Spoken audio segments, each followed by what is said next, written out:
Good afternoon, everyone. Can you hear me? Yeah. Okay. Good afternoon, everyone. My name is Marvin Holland. I'm the Chief of Staff for State Senator James Sanders Jr. He'll be joining us shortly. I wanted to get started on time, though, because we have a lot to go over. First off, I want to thank all of the panelists, parents, teachers, everyone who's agreed to join us on this most important topic of is it safe to reopen the schools?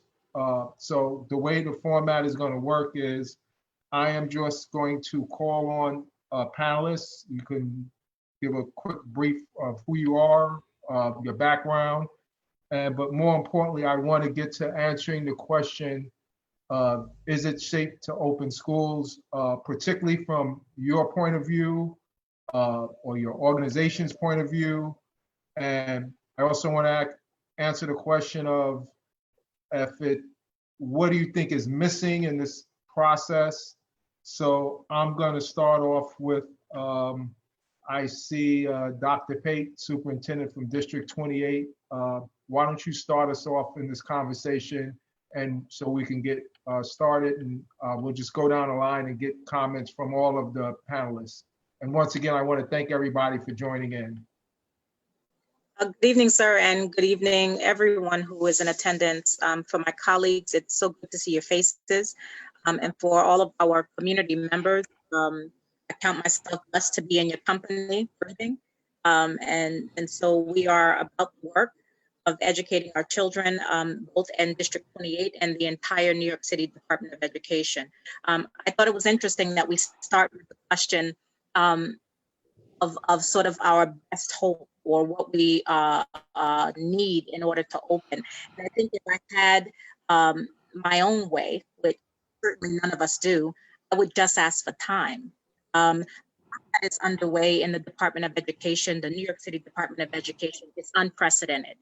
The expanse of work that we are charged to do with regard to ensuring that our facilities are safe, ensuring that we have a concrete and global process for educating children at high levels is probably some of the most dynamic work I've ever done in my 20 years of education. And then another 6 years of project management for a very large. And so this work is the most exciting work I've ever done. It's also the most serious work we've ever done. So I think if I could name one thing I wish I had more of, right, it's more time. Because it is my endeavor, and those who know me know I'm tragically transparent, right? I use that a lot. I endeavor to do the best work that I can for your children and my own. And I also have children in the New York City Department of Education. And so this work is about getting our children back to a new sense of normal. And we understand that it's never going to be as it has been. But I also know that we are problem solvers. And because we're problem solvers, that means we're going to work the problem.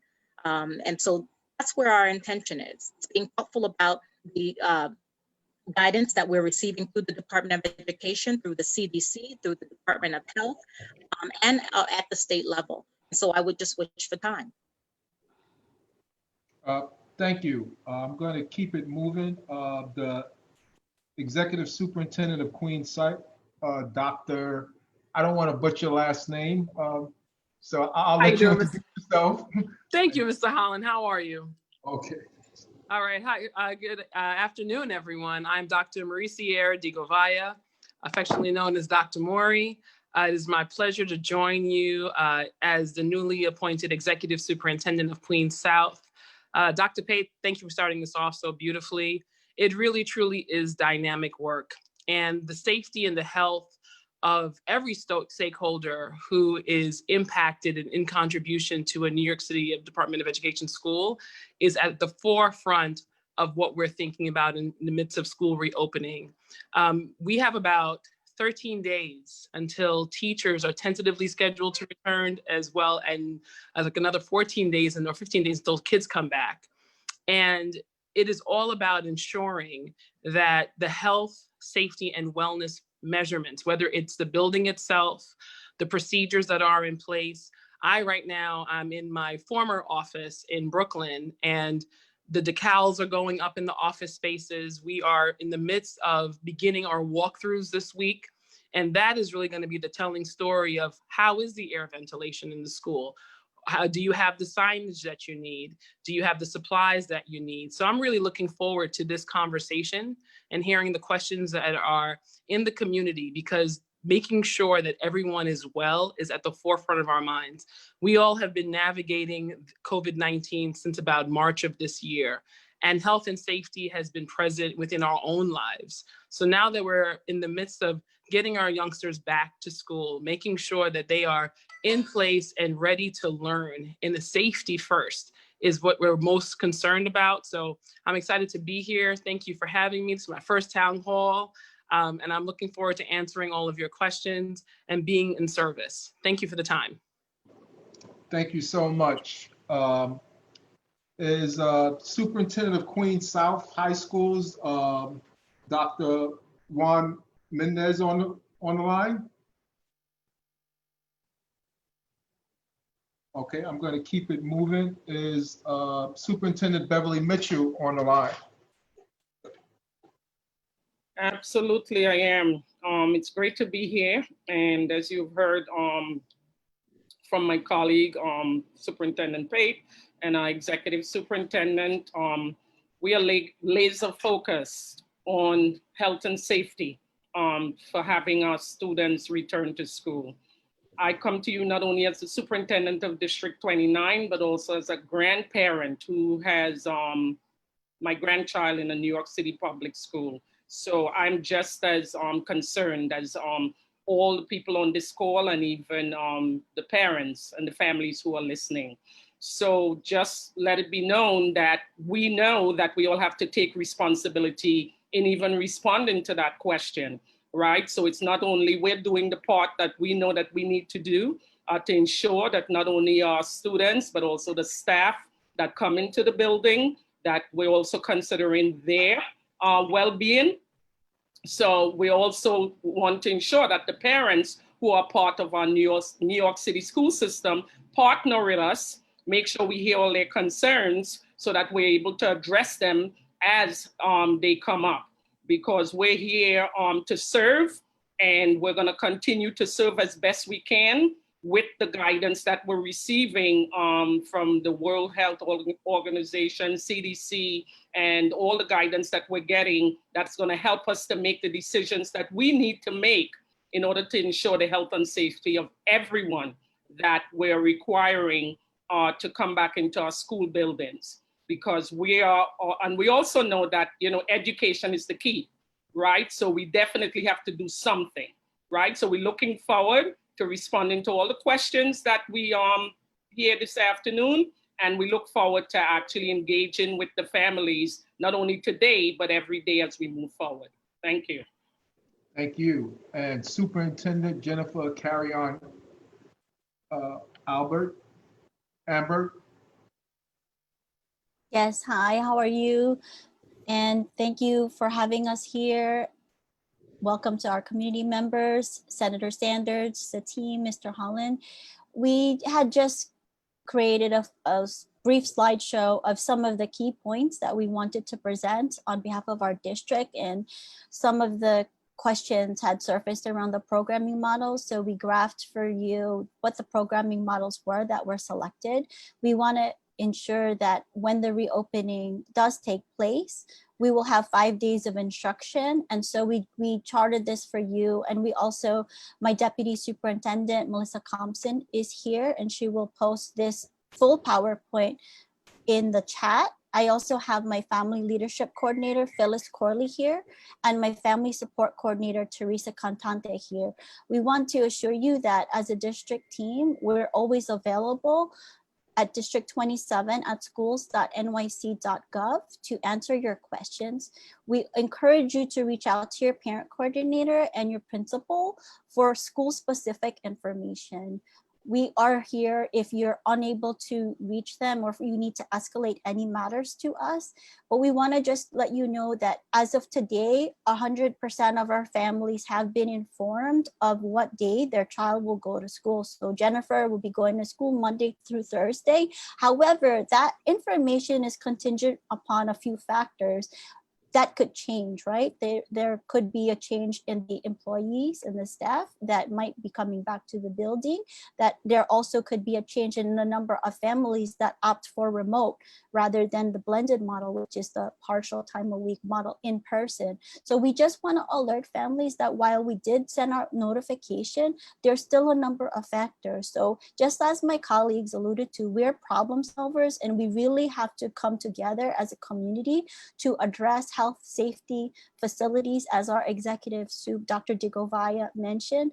Those are paramount. And in order for learning to take place, these things must be in place. And neither of us are facilities experts and also doctors. So we're doing the best that we can to be there for our schools, our principals, to ensure that everything is ready to go. Facilities has ensured us that classrooms and certain areas of a school that are not ready to open will not be opening. So we just want to put that out there. There were other items here that we know the senator's office has requested. So we just wanted to include these items for you in the chat. There's a lot of helpful links. The chancellor will also be delivering a town hall tomorrow. Thursday, actually August 27th at 6:30. So we've included the link to join that because there will be updates on transportation as well as special education and other concerns. But we want to just point you to these helpful links because these are where a lot of the frequently asked questions live. And again, our District 27 website and our community questions ongoing tracker is updated regularly as the guidance changes. So we just want the senator's office and the constituents to know our community, our families, our students, we're here for you. We're doing the best that we can to make sure that our schools are safe and ready so that we can continue with engaging ongoing learning for our students. Thank you. Thank you so much. And if you could send that over to us, we would like to post that to our website as well. Just the more we can keep the community informed, the better. And Superintendent from District 75, I believe, is on the line. Kauta Lassa, are you on the line? Yes, sir. Good afternoon. It's a pleasure for me to be here and join you all. I want to echo whatever has been said here before, because we are definitely aligned in the work we do. For the DOE, what is most important also for District 75 is to make sure that we continue to prioritize safety. We know that COVID-19 has really been a difficult period for our families and especially for our students who are the most vulnerable student in the city. So we are really prioritizing safety and making sure that we are following all the guidance that have been shared. We want to make sure our students come into an environment that is very ready to receive them, where we continue to adhere to all possible safety standards. We know that we need our staff to be healthy and supported to provide the kind of instruction we want to provide to our students. So that's why it is also important to us that we make all the right decisions to ensure that we continue to protect our staff and do the very best we can to make sure they are fully prepared to either provide instruction remotely or in person. It is, as my colleagues before, so well stated, we are all invested in this work, and the Department of Education has been sharing all guidance and guidelines and protocol with us. We feel that we will be in a good position. There is no perfection down here, but we are fully equipped and we are committed to the task at hand, just to make sure that we are reopening school in a safe position. Thank you. Thank you. I'm going to switch gears a little bit here. I want to hear from my friends in labor, starting with Brother Francois, the president of Local 372. And I'm going to put the question to you. Are these schools ready to open, and what needs to be done, Brother Francois? Well, good afternoon, everybody. Good afternoon, good afternoon, good afternoon. And thank you, Brother Holland. Appreciate this opportunity for labor to speak what was going on with these schools opening in September. Honestly, you know, as labor, as 372, and as well as other colleagues of mine and CSA and UFT, the schools are not ready, brother. I'm sorry, I'm hearing all this called guidelines, I'm hearing all the protocols and the guidelines, and I'm hearing these things here, but I live in a real world. I live in a real world. I live in a world that I've seen what happens in front of me. I've been with the DOE for almost 30 years. I'll be honest with you, the DOE is not always forthright. And what they say, what they do. I've been working with them for a long time. There's a lot of disrespect that comes from this department. I'm going to keep it real here with you guys, because this is not a joke. Not a joke. We're dealing with people's kids here, lives here, safety here. This is not a trial and error here. You don't just see what happens and then wait to see what you're going to do after that. That's not the way it's about. We're not guinea pigs. We have things already that's not doing what to do. Sanitation is not properly done. You can't even get soap in the dispensers in the bathrooms. Now, if you can't do that, little things like that, how are you going to do something major? You have broken stools that's in the private stools. You can't even go to the bathroom privately because the doors are broke. I mean, this is disgusting. You have a lot of different things that is not working. We ask questions about what if a child comes in sick, coughing, has asthma, has allergy.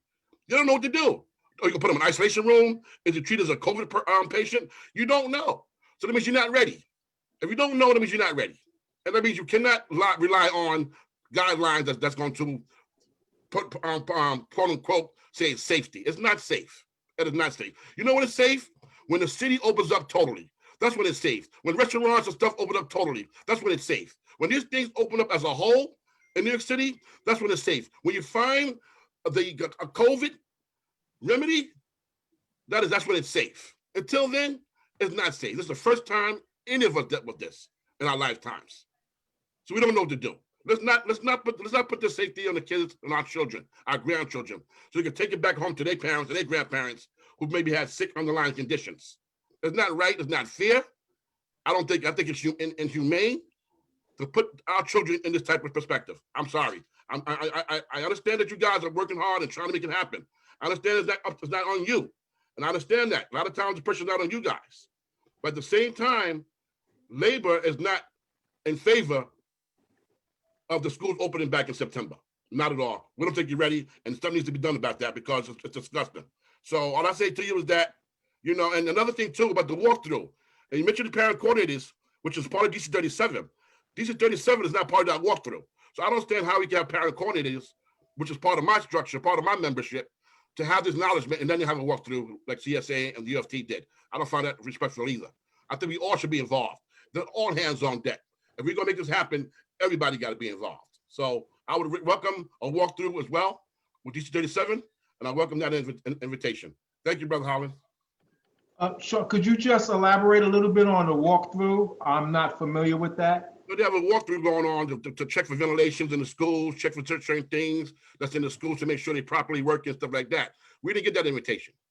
Okay. To go to the schools, so we need to be involved because we have a lot of people like school food, them schools, that they work in these hot kitchens, that 135 degrees, okay? There's a lot of things that's going on here that needs to be answered, that needs to be really, really talked about. I mean, let's not just talk about it, let's put some action behind his words here. And these people have been working throughout the whole, since March, nonstop, through vacations, through holidays, in these hot kitchens. Ventilation is not adequate. These old buildings need to be upgraded, and it's not being done so. Let's talk about the right thing, guys. Let's talk about the real world. Let's talk about the real world. That's what I mean. I'm in the real world. Thank you, Sean. I made a note of that. We'll do whatever we can at our office to help you get those walkthroughs. Appreciate Next it. up, I would like to bring from UFT, Dermot Smith, and get the teacher's perspective of what's happening in the schools with the school reopening. Thank you, Marvin, and thank you, Senator Saunders, and all the guests. We've been doing many town halls, and I see some very familiar faces here. I want to thank you, my brother from DC 37 and 372, Francois. Thank you to everybody, and to the parents and educators who are tuning in. This is a very, very important topic, and there's a lot of stuff going on right now. This tsunami of a pandemic hit our city back in March, and the mayor has fumbled around since then, lumbering around, not sure what to do, to open them, to close them, to not. So we went through that whole process in March, finally getting it extended when all of labor and the parents came together to force that issue that the schools needed to be closed for the rest of the school year. And I say that because at that point, that's when you should start planning, knowing that the pandemic is not going away. You start planning for the September opening. If we look at the timeline that's happened, there's been nothing put in place. There's been nothing concrete put in place. It's just a hodgepodge of ideas. Up until I think it was yesterday, the mayor held a press conference and you can teach outside. You can teach outside. We're still just picking ideas out of the sky without even worrying about the logistics of this. So here's our biggest concerns. We as the UFT, we've lost over 130 members in this pandemic. Our students have lost countless parents, grandparents, aunts and uncles when this city and this state was almost losing 1,000 people a day. March may seem like a long time ago now because it was such an arduous process for us all to get through.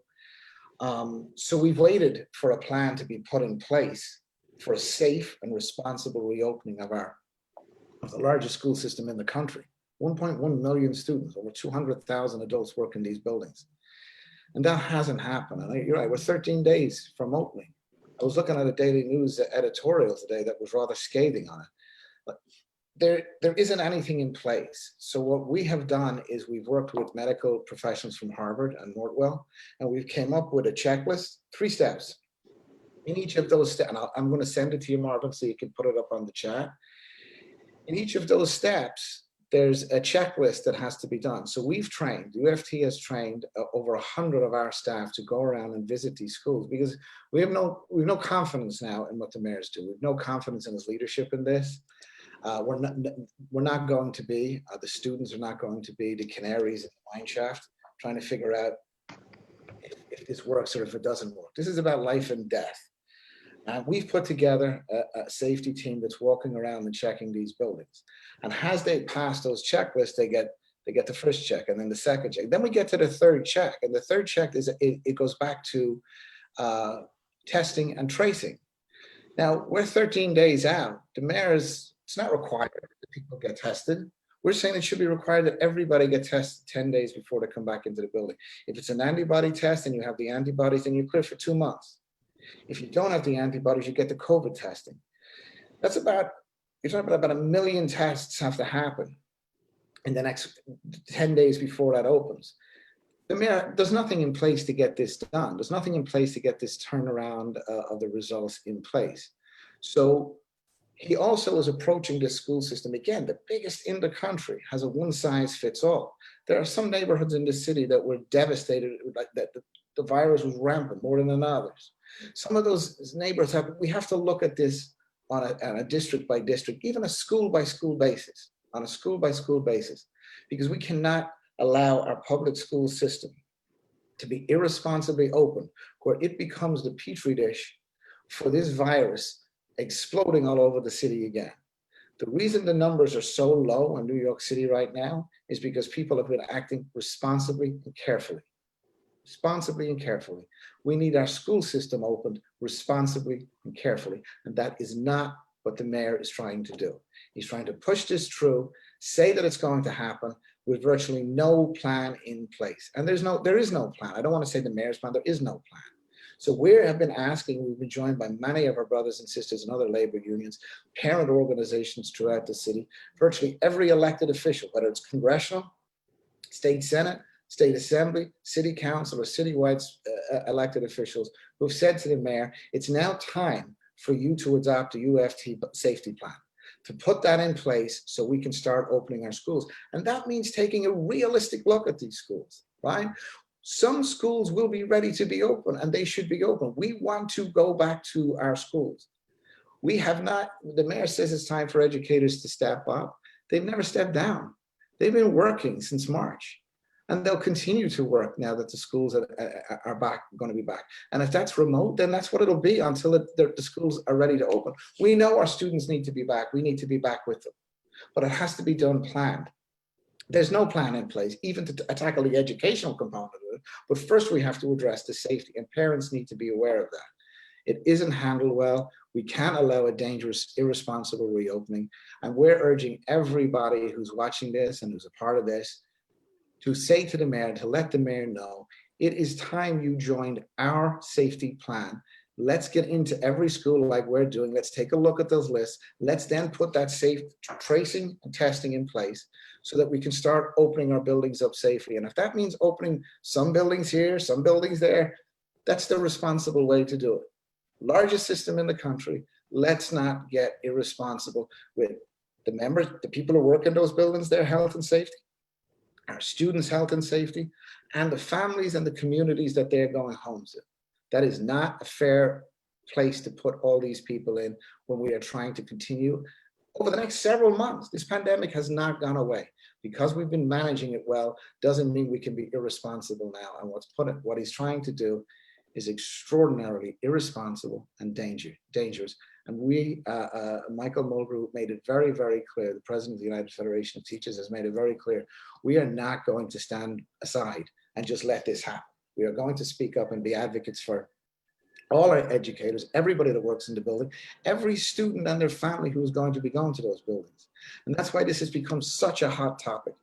I know I just referenced the Daily News editorial today, but everybody should take a look at that. It probably sums up today exactly the precarious situation we're in right now. Thank you. Thank you, Brother Dermot. We'll be coming back to you in a lot of those points you made. I want to bring Dr. Reginald Landry Jr. from CSA into the conversation.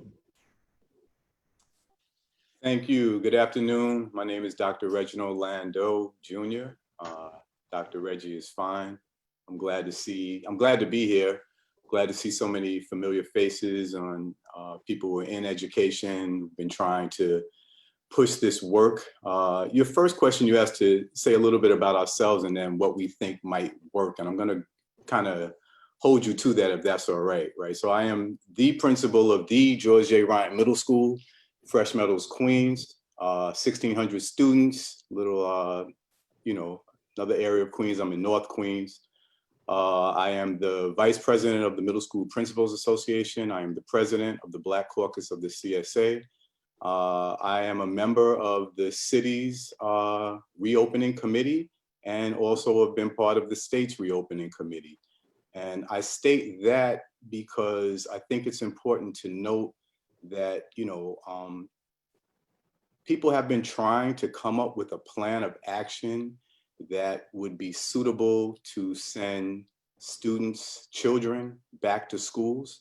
And there are a lot of opinions. I've heard some of them already been spoken by my colleagues, and also, I read them, I hear them every day. All you have to do is turn on New York 1, News 12, anything, and you're gonna hear opinions and see opinions. And I think that we have to remain solution-based. And I'm here today to represent the Council of Supervisors and Administrators, the CSA, and kind of give you some of our positions on what we feel would best suit us in the verge of this pandemic that we're still in. We're not at a post-pandemic piece. We're just in a very low infection rate time period in the New York City Department of Education. So it's been CSA's position for a while, through all those reopening committee meetings, et cetera, that, schools are not ready to open yet. September 10th is right around the corner. And there are far too many questions that still need to be answered. There are too many decisions that need to be made, and just too many things that need to be kind of figured out to make sure that everyone is safe. And I hear the fear every day in the voices of every constituency group that I deal with. As a New York City principal, I have to deal with almost every constituency group that's represented here, and those that aren't here but that are listening in, you know? So there's a lot of fear-based. Students are fearful, parents are fearful. My teachers are definitely fearful. I just got off a town hall meeting with them. My support staff is fearful. We administrators are fearful of what's going on. Having gone through New York City COVID since March, it's been a very fearful time. And trying to open up schools, we have to allow time not to be our enemy, but allow it to be our friend.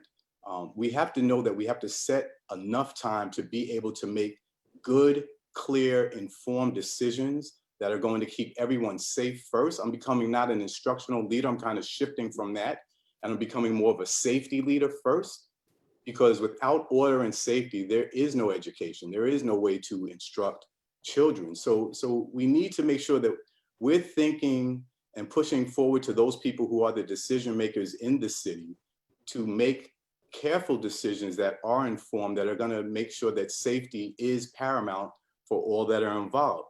Right now, as a building leader, and I'm speaking for the building leaders, you know, we're really not ready. We have a moving target that changes day to day. Every day that I look at the data sources that the Department of Education gives me, I have more parents that have opted into remote learning, and I have more teachers that have at least asked for accommodations, which means that they would become remote teachers, or other staff members, support staff members as well. That moving target is not allowing us to be able to program our schools the way that we would like. We're not sure yet who exactly is going to be teaching the children, whether they're in person or remote. It's very hard for us to deal with being building leaders. We're concerned with all the safety, and are we going to get all the supplies that have been afforded to schools, because they're coming in now at a rapid pace, but we still have not received everything yet. And we're also looking to have those protocols in place so that we're giving the proper information to those constituency groups that look to us. And please note, everyone that's spoken before, and I love what Tammy said, Dr. Pate, said at the very beginning of, you know, we need the time. Everyone looks at the building leader, the principal, as though we're supposed to have all the answers. And we're getting many of the questions answered, but there are still so many that we're not getting answered, that we then have to go to our constituency groups and say, I don't know, or I'll look into that, or I'm not exactly sure what we'll do if that happens. And yes, there are a lot of unknowns because no one has been through this before. You have to go all the way back to 1917, and there are no real records on what they did in schools then. So we are all kind of trudging this slowly and steadily, but you know, the 10th is too soon for us to open and really be prepared to answer all those questions. And you know what, no matter what day we open, no matter what time, there's still going to be unknowns, but the CSA would like for there to be less unknowns than more.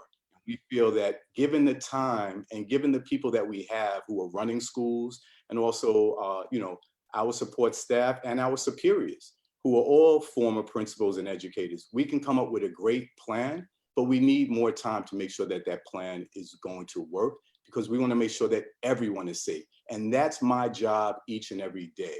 My job is to ensure that the 2,000 people that come into the George J. Ryan Middle School every day are safe, from the youngest student to the oldest staff member and everyone in between. Thank you. It seems like something that everyone could agree on, that more time is needed. It seems to be a recurring theme here. I would like to get the parents into the conversation. We have the Queens President Parent Council, Lorraine Gettins. Is she on the line? And then I'd also like to bring in at least one of the students. Yes, I am on the line. I'd like to thank you for giving us this opportunity to speak about this issue.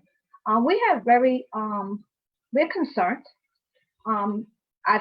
me personally, I've served on the school district and citywide level for many years. And I have to agree with Dermot and President Francois, because we've been in buildings for many, many years, and no building, all for our educators to get our schools up and running by September under normal circumstances, because you have schools having to close, you have summer school, and our educators have a lot on them. Our principals, they have a lot of work on them just to get it running on a normal basis. Now we're talking about having covert, having to get schools inspected, having to get all, the supplies. It's a lot of work running a school system. And having that done by the 9th or the 10th, that's not enough time. There needs to be, I'm going to speak on behalf of the Southeast Queens High Schools. We have about 3 co-located high schools in Southeast Queens. We're talking about nurses. Okay, are we going to have nurses that have the expertise to be able to handle these situations? And are we going to get a nurse for each and every one of the 4 buildings, the 4 or 5 buildings in one school building? Or are we only going to get 1 nurse? So this is something that we really have to look into. And then you have to also look about, we have high school students traveling on transportation. We don't know if they're going to be safe, and then entering the building, when they have to enter into the building and wait to get into the building, what happens if it's a rainy day? The poor kids are going to be out there waiting to get into the building. Their masks are going to be wet. You're going to have all kinds of different issues with the kids entering the building. So we really have to, we really have to wait, just to make sure that everyone is safe. And it's, it has to be looked at a case by case, building by building, because every building is not the same. You have some buildings with a lot of resources, and look about the, the large high schools. The large high schools, I'm just trying to imagine how all of this is going to be done on time. So that's where my concern is, and I talk with the high school parent leaders all the time. I'm on the subcommittees, and these are our concerns. The transportation is one of the biggest concerns that our high school parent leaders have right now. How are they going to get to school safely, and what's going to happen when they enter, and what's going to happen especially with the co-located schools. Are we going to have a nurse that's trained in covert to attend to each school, or is it 1 nurse for each building? Then the sanitation, we have to wonder if there's going to be enough supplies. When the supplies are distributed, are the supplies distributed building by, school by school, or the supplies being received for 1 building? So we have to, and these are answers that we're not getting, so I stick with the fact that it needs to be delayed to make sure that our children are safe. They're our most precious, and we can't afford to just be silent at a time. And our educators, like I mentioned, our educators, we have to make sure they're safe too, okay? So we have to make sure our children are safe. We have to make sure our educators are safe. We have to make sure the whole village is safe. And rushing when people's lives are at stake, it's not,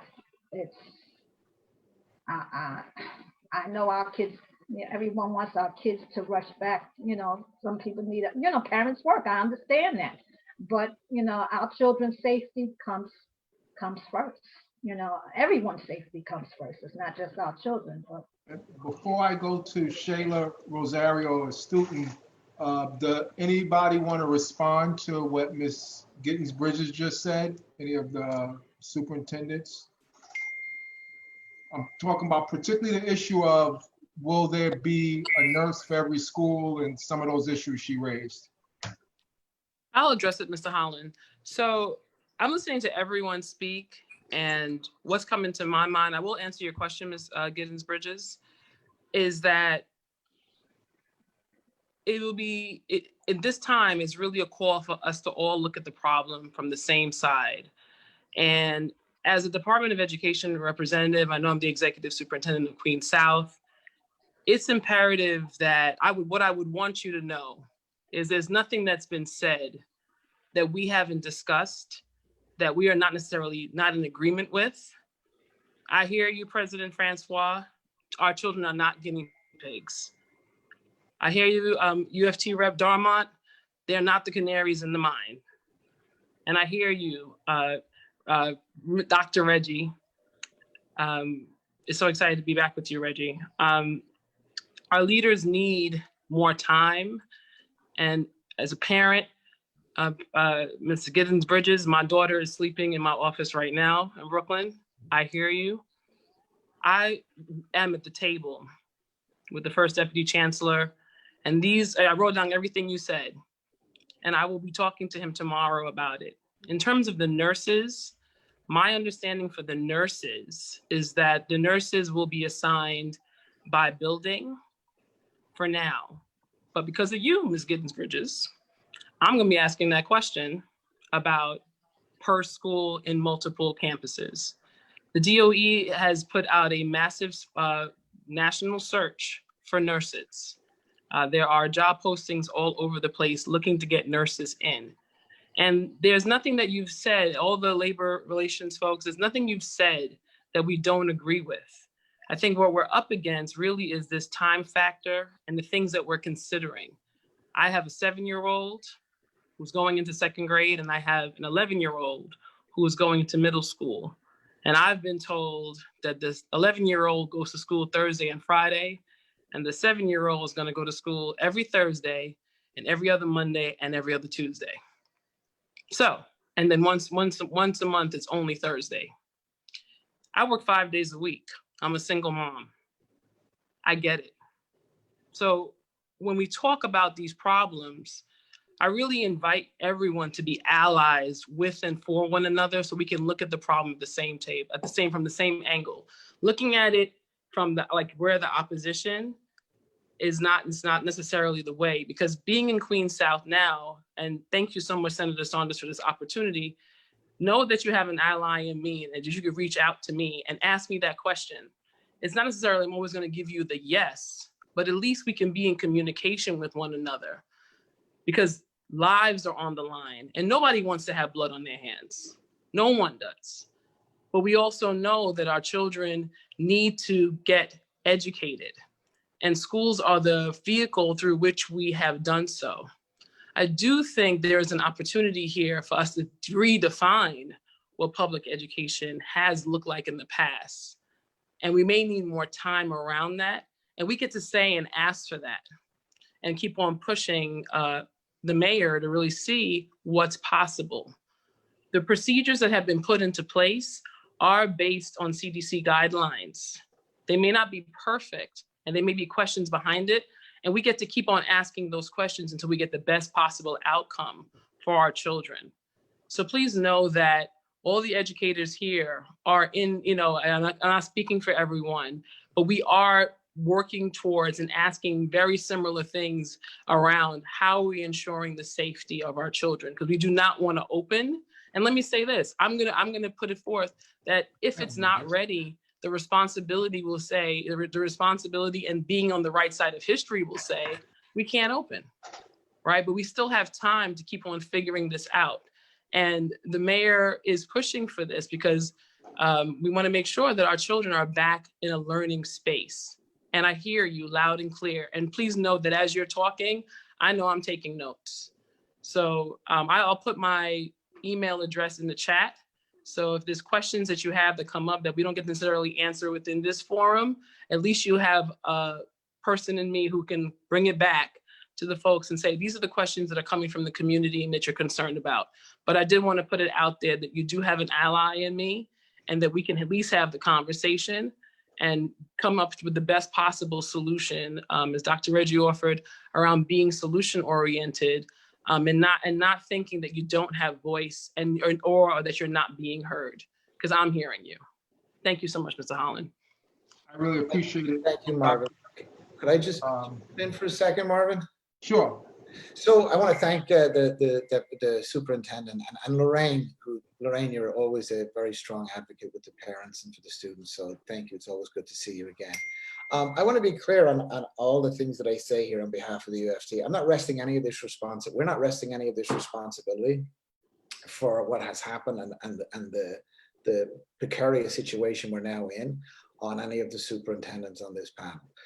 We all know that it rests squarely on the shoulders of one individual, and that's the mayor of New York. And he has done a very, very, very poor job in navigating this school system through the last couple of months to get us ready to, that's why we're not ready where we are now, right? 13 days out, we can all say, we're not ready. And that's the message that's coming out from here.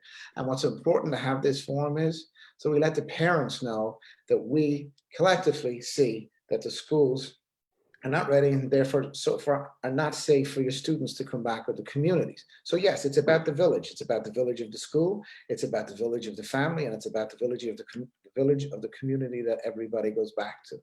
So the mayor has to do the right thing, delay this opening so that we have come up with a solution, right? We've come up with a plan. I texted it to you there, Marvin. I hope you'll put it up on the chat so people can see the common sense, responsible approach that we have asked that we are taking to make sure that the schools are ready for your students and our staffs to come back. Hey, Marvin, if I may, Sure. Lorraine, how you doing, Lorraine? If I may, these nurses, they're supposed to be in every school. Now, I was on a call with the chancellor's team. Now, correct me if I'm wrong. Somebody please correct me if I'm wrong, or somebody do some research on that. I'm gonna do some research on it. But I was told the nurses not coming in for COVID. They're coming for everything else besides COVID. That's what I was told from the chancellor's team themselves directly. They're not coming in for that matter. That other people are doing COVID. The school aides, supervisor school aides, and other administrators gonna be doing those type of rooms, isolation rooms, stuff like that. But the nurses are not there for that. If I'm wrong about that, please clarify. Because that's what I was told by the chancellor's team themselves. Thank you.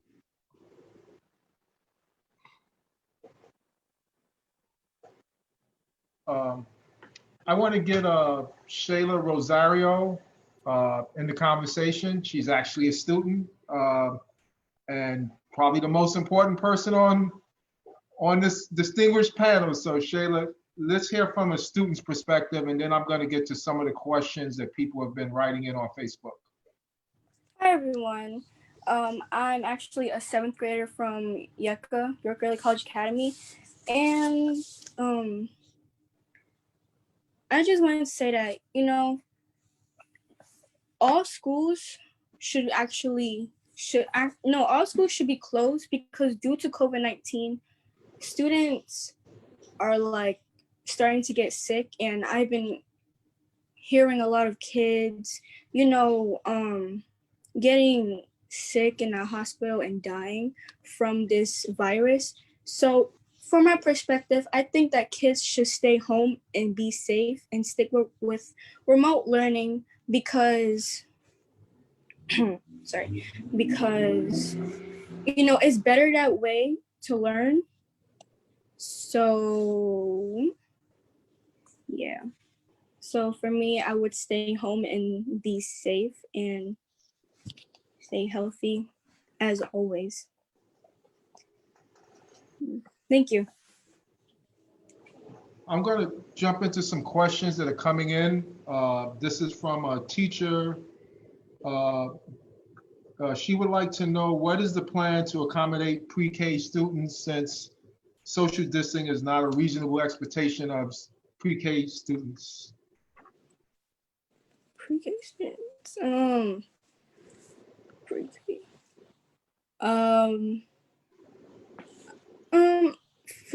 I think that pre-K students should also stay home as well because That was for the, I'm sorry, Shayla, I wanted the superintendents. I'm glad you took a shot at trying to answer it. no problem. I can address that question if anyone, my colleagues don't mind. I can address that question. Thank you, Shayla, for sharing your perspective. No problem. So one of the things I want to point out is we do have a regional enrichment center on the Rockaways PS42, and that site has been operational since March with a low ratio from staff to students, 1:9. And we have had 0 cases of COVID for staff or students or visitors. I think that's a phenomenal piece to point out, only for the sake of when we're reimagining the reopening, it's not with a full scale school, right? So you normally would imagine a school that's 800 students, a full size staff. With a smaller ratio, what the rec site has shown is that with these proper practices, health and safety, social distancing with pre-Kers, wearing masks, things can be done where there will be a chance for learning. So just like Dr. DeGovaya has shared and Mr. Louisant, Dr. Pate, Superintendent Mitchell, my colleagues have shared, it's just about thinking about what other parents are also telling us about academic loss, right? And the fact that there are challenges with internet, challenges with getting students on camera, checking in on them. So the pre-K guidance would be the same for all students. They should wear masks to the extent possible. The biggest challenge has been the social distancing because kids want to hug. I have 2 children myself, and my 16-year-old, she wants to hug. She wants to go to sleepovers. And it's that piece is the self-regulation that's going to be the biggest challenge. It has been wearing masks. The students in the rec center have been fine. It is the social distancing. So to the extent possible, that's why the ratios are so small, and that's why students are going in it as cohorts. So I just want everyone to reimagine that it's not the complete school that's coming in all at once. It's not the complete staff. So that's to minimize and to space out as much as possible. But for us, the pre-K social distancing is also going to be practiced. I have another question. Oh, I see the senator has joined us, so I want to welcome Senator Sanders to the conversation. While he gets together, I'm going to ask the next question, and I think this may be for the superintendents. Have we considered asking teachers to help with the overall comprehensive safety plan as a representatives of New York school, of the New York school system? I'll jump in, and I'm sure others will jump in as well. So the plans that we have crafted have been done so together. In every one of our schools, it was a mandate in terms of District 28, a non-negotiable that there be multiple stakeholders on the planning teams.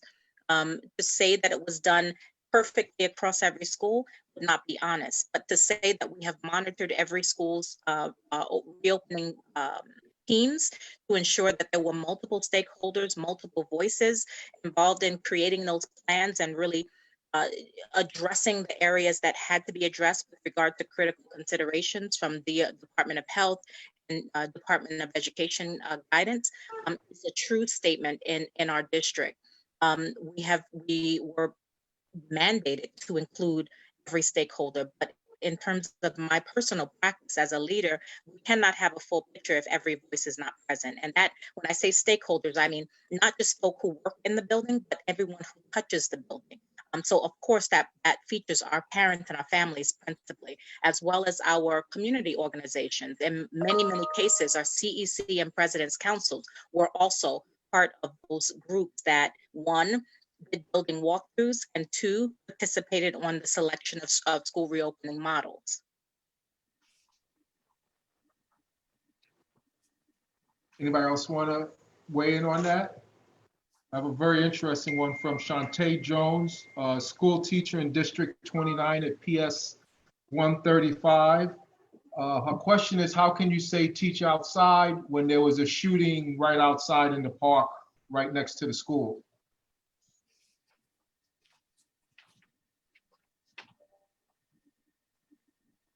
I don't know if anybody wants to touch that. So one. I'll take that on. the outdoor plan is not a mandate. It's an idea. So if you as a principal or a school leadership team were interested in doing that, you could put in for the survey and you could submit your plan. I believe by Friday is the deadline. To Shantae's question, as the former superintendent in Ocean Hill, Brownsville, I spoke to the current superintendent there, and I said to her, what do you think about this piece? And we both agreed that in certain communities, it really speaks to the inequities that exist within our city. I know that in Queens South, I've had our student support services run numbers for me around how many hard lockdowns certain communities have had. She gave me that data today versus shelter-ins. The reality is, Shantae, every community is not really poised to take on the outdoors as an option, and it's unfair. It's a brutal part of the inequity of our school system. So in no way hear that offer as something that was mandated for schools. It was an option as certain school communities did inquire about it. And that was the mayor's attempt to respond to that. But it's not that everyone has to do it, because the brutal truth is that everything from the safety issue of, if there's a hard lockdown where there's a perpetrator around, we can't lock our children outside and have everybody who's inside. And also inclement weather. If it rains or it snows, it changes the capacity and social distancing piece. So school communities that were in request of something like that really had the space and the safety measures in place to be able to do so. If the Senate is ready, I would like to bring them in the conversation. I'll come in at the end, Marvin. These questions are very important. And I see all my friends up here, Sean Dermott. I mean, if I went through the roll call, that would take all day. I'm very grateful that the superintendent and chancellor and all these good people are here. So I'll come in at the end. Let the conversation flow. I have a question from someone, Diane Lake. Where are the results? What is the accurate data on the schools being sanitized and air conditioner filtration? I think this was something Sean touched on earlier.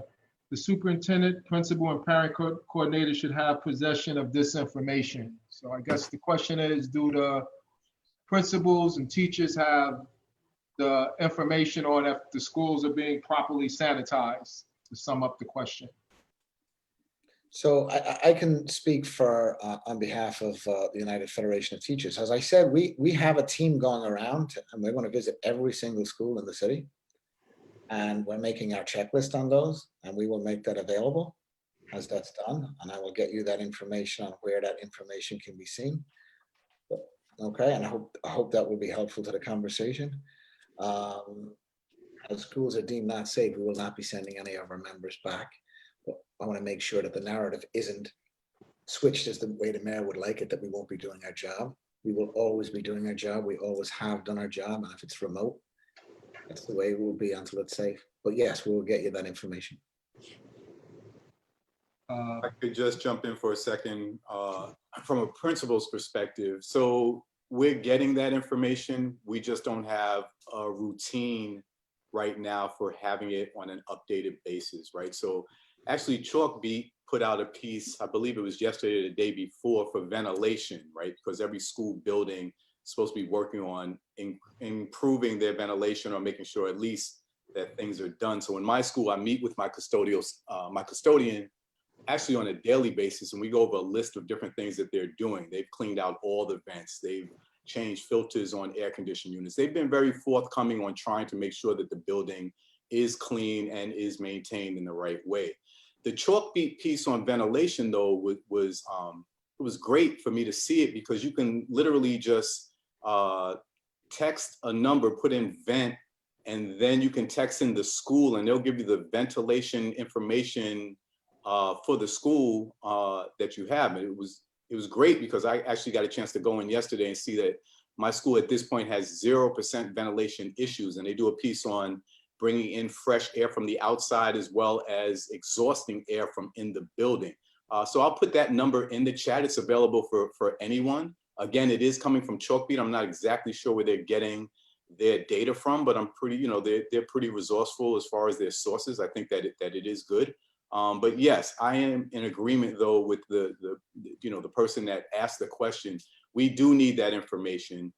Again, it's just part of the time factor of making sure that we have all the information so that as we're giving information to our constituency groups, parents, students, teachers, support staff, that we have the proper information to be able to give them and aren't just saying, I don't know. That's like the worst thing for a principal to say. I don't know, I'm not sure, I'll get back to you.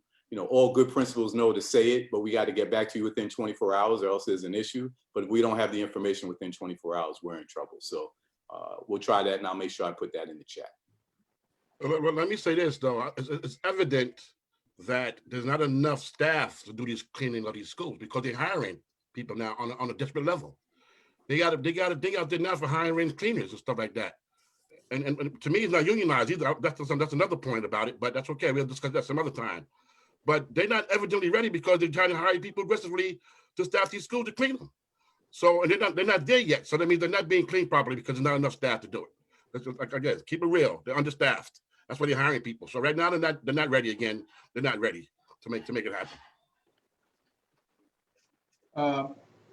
Marlene Daltrey has a question. Her school is opening Monday the 24th, but they're doing remote learning until they can go into the building.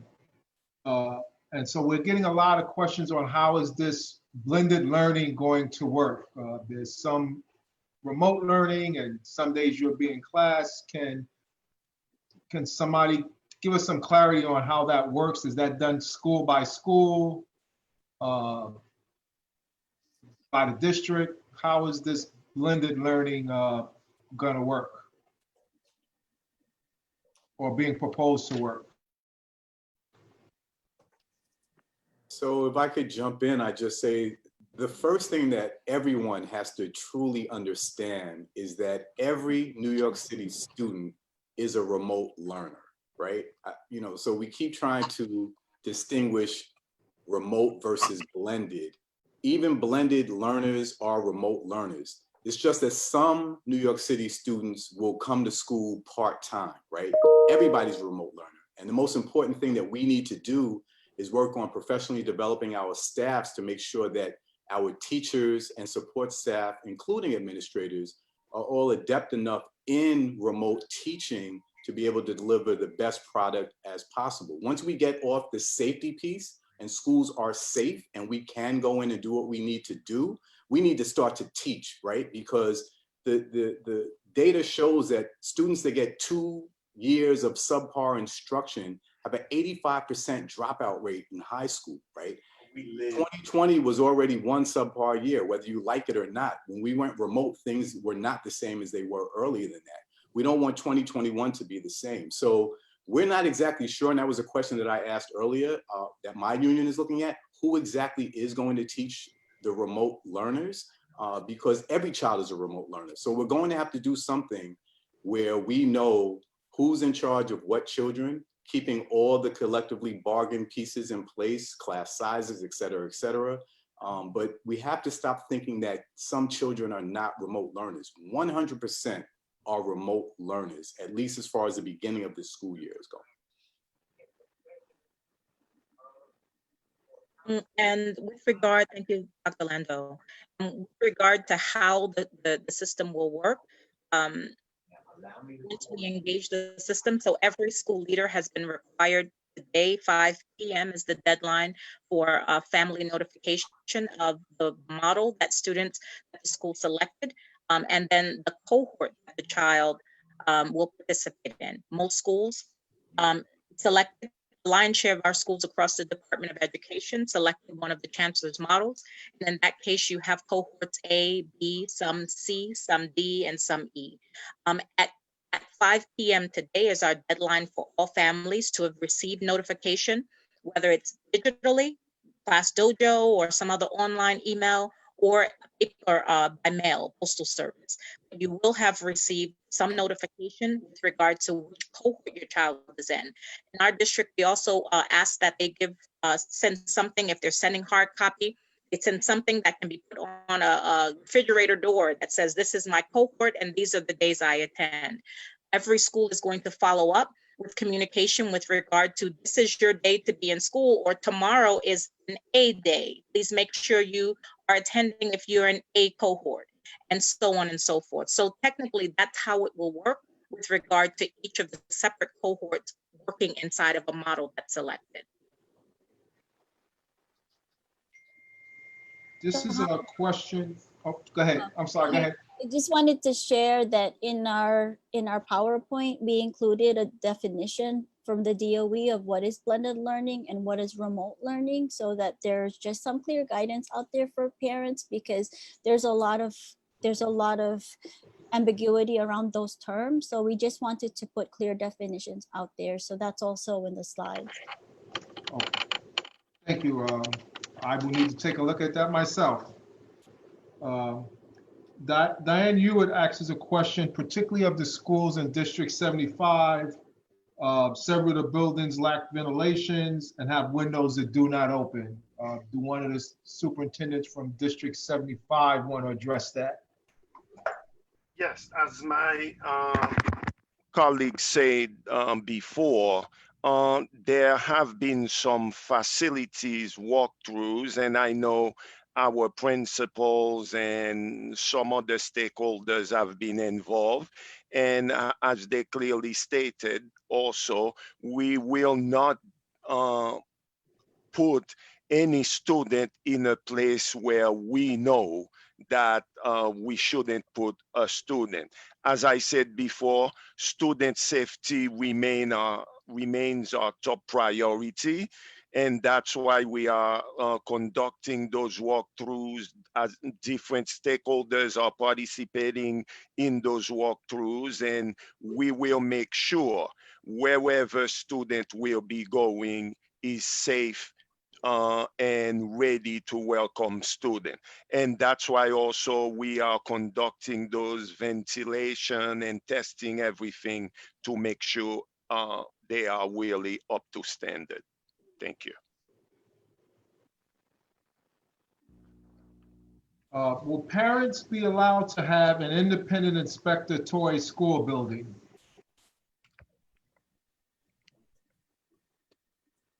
Will parent organizations be allowed to have independent inspectors tour school buildings? I personally haven't heard anything of that nature, but I will gladly lift it to face. That's the Family Engagement Division. I just would like to add that Chancellor announced that he will have independent engineers to also inspect the school in terms of space and ventilations.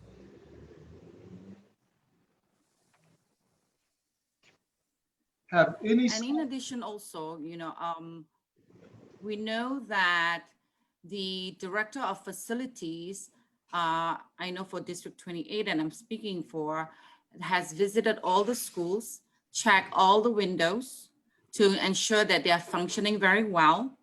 And if the rooms are without windows, they are not allowed to be utilized as the classroom. So it must have 2 windows, ensure the ventilation is working well. And this has been happening already, and whichever school has issues, they have been, looked into, ventilators has been fixed. So I know for the fact that the District 28 Facilities Director has been working, very well with the principal to ensure for school reopening. Thank you. Have any District 28 schools submitted for outdoor learning?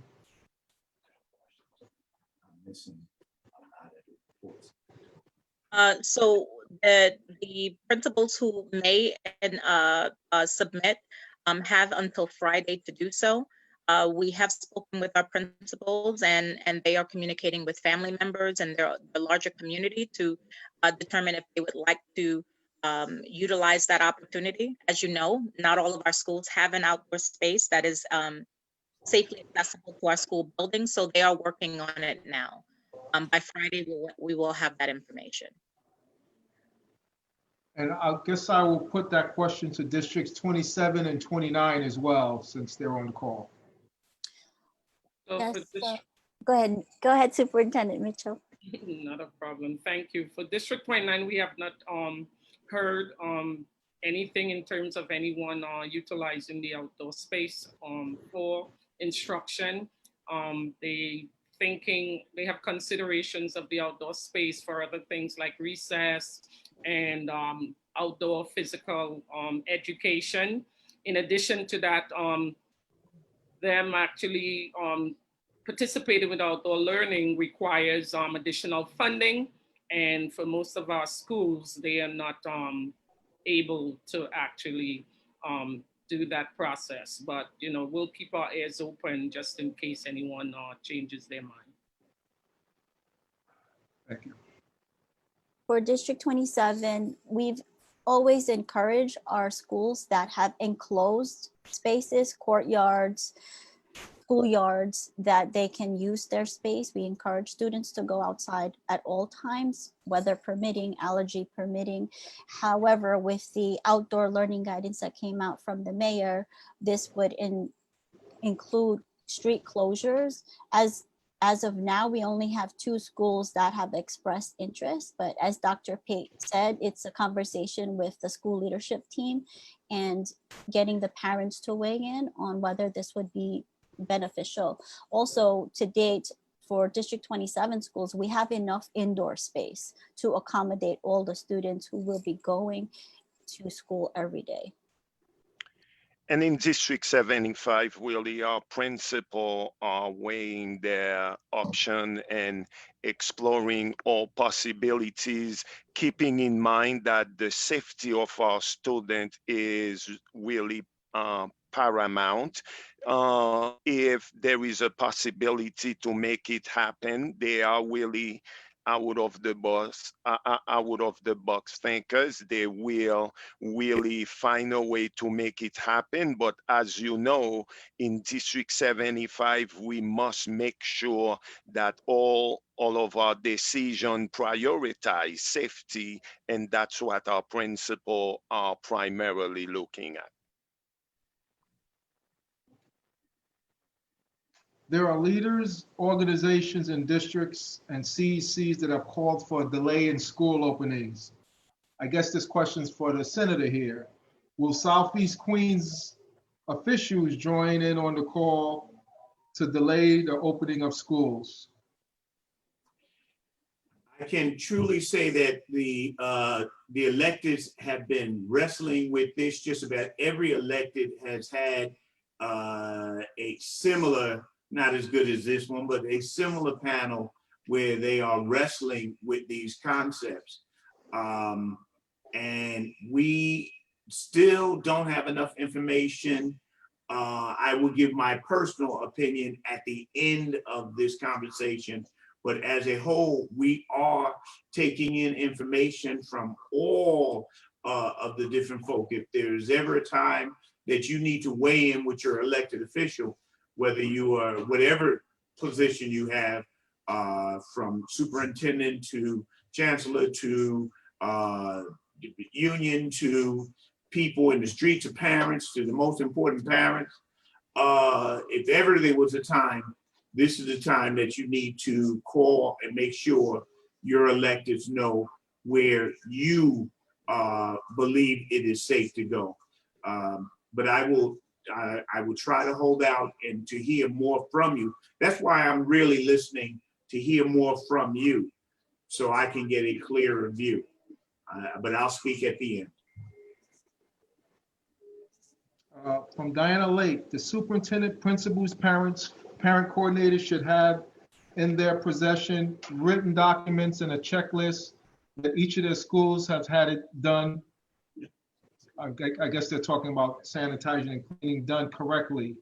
they should get off and walk through each of the schools in their district. A lot of the questions now are getting into more of statements. So what I would like to see is that any of the panelists have questions of each other. Open it up to if UFT has questions of the superintendents, or the superintendents have questions of, to open it up to more of a discussion. So anybody on the panel, you have questions for each other. Definitely, I'd love to take up that opportunity. I'll start off by following up on the question that the last person asked, Senator. We're looking forward to getting involved and supporting our efforts to make sure that the schools are open in a safe way, and that we're just not ready. We're not there yet. What I would say to the other panelists, and I've listened to all, and that's my job, and it's our job, and I listened to all the town halls that have been going on, and the theme from all, and I know there's some people who are working within the rules and the guidelines that they're given. So I'm going to be as respectful as I should and ought to be to all our great superintendents when I say this. But one of the things that I've noticed in all the town halls that I go to is the reservation that I do feel from them about how ready we are. And I know they don't work in a vacuum where anyone can say what they want, but I'm hoping in this opportunity, at this time, at this moment in history, at this moment, this very, very unique moment that we're in, that if everybody on this panel and everybody watching and listening in join in that chorus and say, we're not ready. This is not about people not wanting to do the job. As Dr. Landau said, everybody's going to be remote anyway. It's just a matter of how much time until we can get to a place that we all on this panel want to get to. That's one other thing I've heard.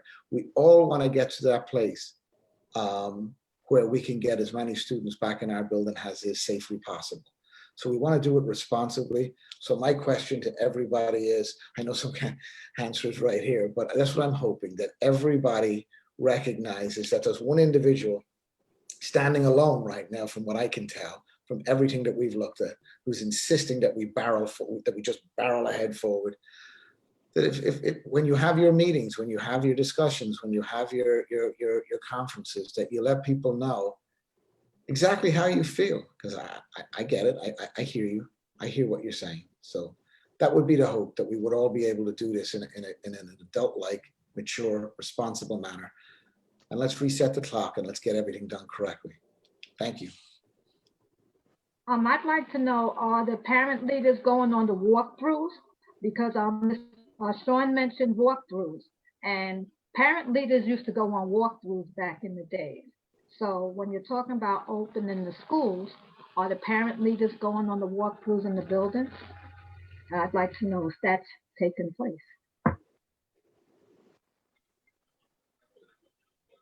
We were asked to put out to our school leadership teams the opportunity to walk through the buildings actually at the end of June, early July, when we first started taking a look at space and going through some of the original questions with the Department of Education. So we put that out actually to all members, of which half of that membership are parents, and they had the opportunity to come in and then go from there. And then most principals that I know of are in constant contact with their PTA executive board, with giving them the information, et cetera, and also doing what I'm doing, which is having almost weekly parent town hall meetings and letting them know exactly what's going on. So we know that we serve the children of the neighborhood, of the community, and the parents of the community, and we're trying to be very forthcoming with giving that information out to them. So what have you heard? Are the school leadership teams, for the schools to open right away, or do they want to see them delayed? I think every school is autonomous in nature, and it would be difficult for me to give you a piece on that without actually having the data. I don't want to say something that's untrue just based on an opinion. So, I think every school feels differently. As I don't remember who said it, but someone did say, some schools are already ready, right? They're already built for that. They have ventilation, they have this, they have that. They don't have any issues, or they won't have the issues as far as numbers of children. Every school is different. That's what makes New York City so great and the school system so great. that we're all different. We're not just cookie cutters, which leads to the reason why I stated before, we need to be very careful in making sure we make good informed decisions that will help all schools rather than just a few. Exactly. Thank you.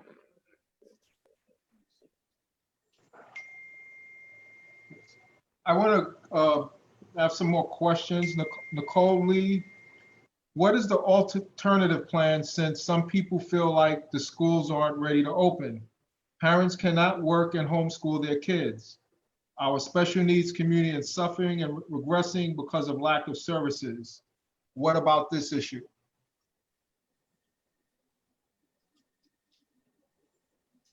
So I think what she's asking is that if we don't open the schools, what happens to the students that are already falling behind?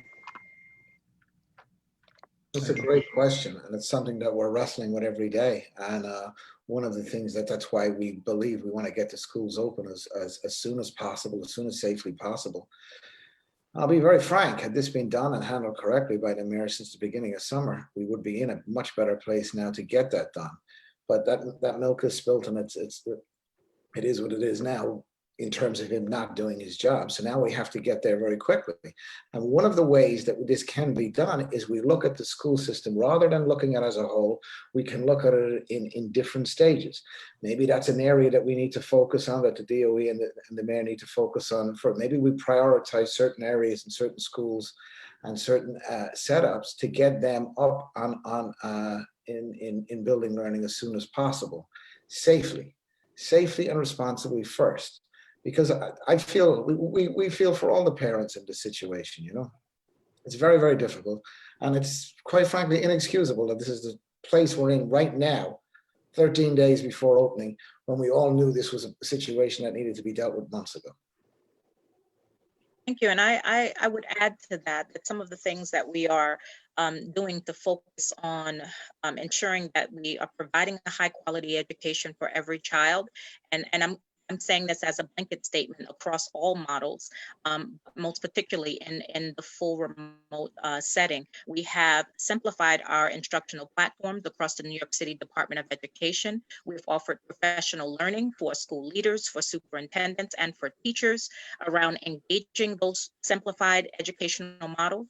We have ensured that the lion's share of our curriculum is online and easily accessible via these two learning platforms.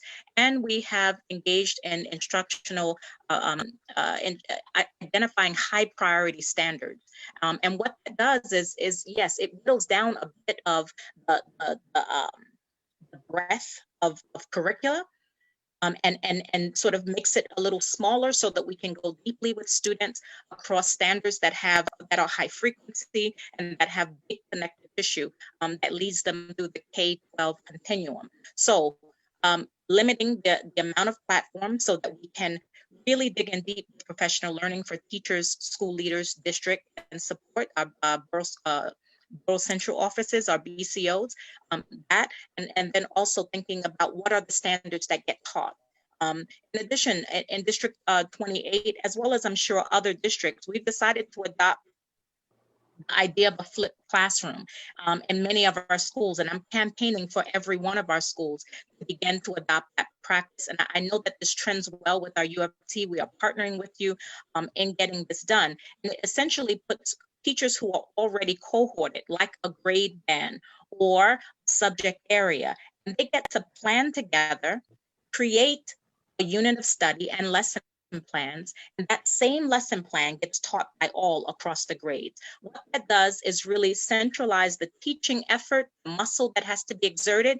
It allows teachers to do what they do best, which is collaborate and think together. And then you get something that is very high quality, and every student gets access to that lesson and that unit of study. So again, those three things: simplifying the platforms through which we learn, identifying high frequency and prioritizing standards, and allowing teachers to plan together and share instructional resources. And in that way, we help to reach every child. The next I question would is, like to okay, add sorry. what Dr. Pate has stated. Central is also posting vacancies, positions for content specialists to develop curriculum that is aligned to the next generation standard and the core curriculum standards and scopes and sequence. So these curriculum will be accessible to all schools in the city so that they can have quality instruction. They can be used fully, or they can, adopt part of it as long as the school curriculum is also aligned to the NGLS. So therefore, for those struggling children, the one that the parents were mentioning, students who they're afraid of having that delay in instruction.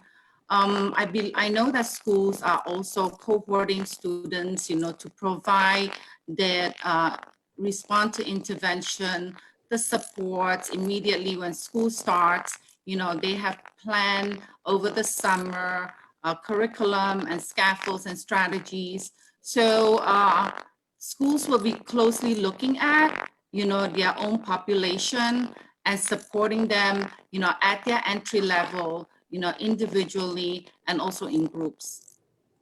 Thank you, sir. A question from Renata Quaymaya.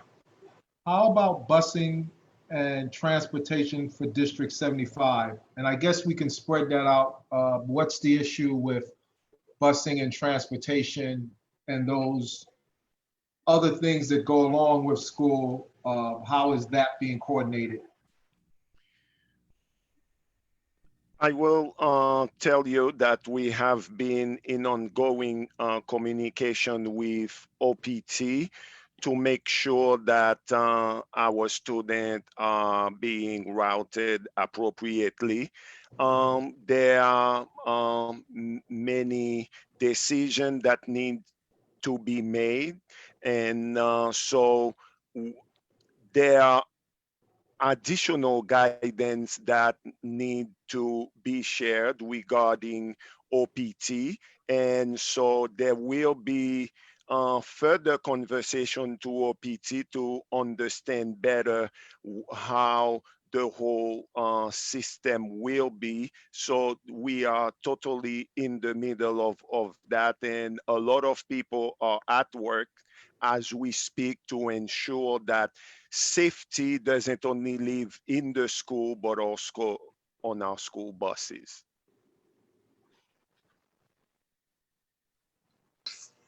Does anybody else want to respond to that?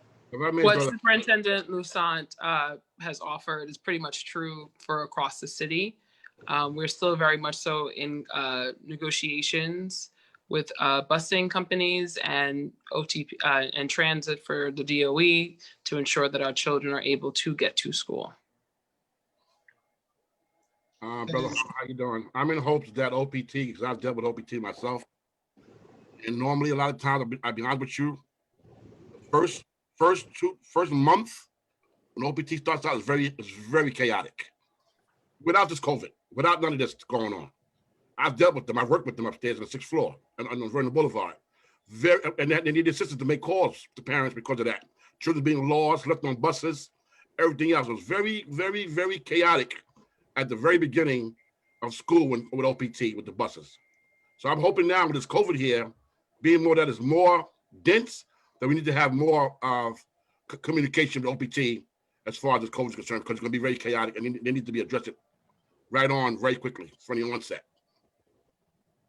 Isn't it alarming to everybody on the panel? And I'm sure it is, but I just want to pose the question. Isn't it alarming to everyone on the panel and watching that 13 days out, there's still no coherent plan for busing our need students? That is a little scary. Another question from Alberta Smalls. What about children with respiratory problems? Or we can put that another way. What about children with pre-existing conditions?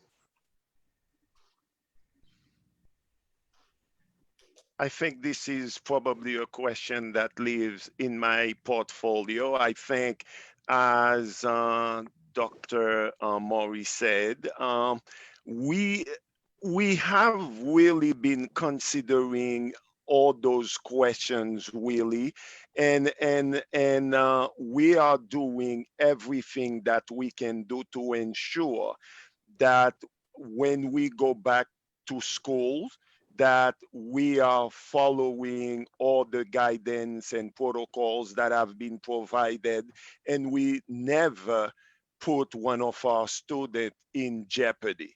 We know that is especially in District 75, we have students that are really have some health issues. We have team of people that are considering all of our options and making decisions to ensure we are keeping each and every one of our students safe. We continue to engage with our families. I meet myself regularly with my community council, with my PTA executive board.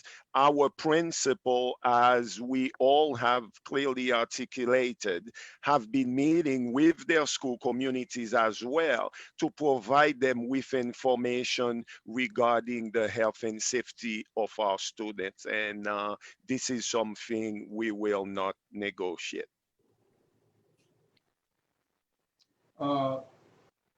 Shantae Jones from PS 34. The school has no sinks in the classrooms. Are kids expected to line up in the restroom to wash their hands?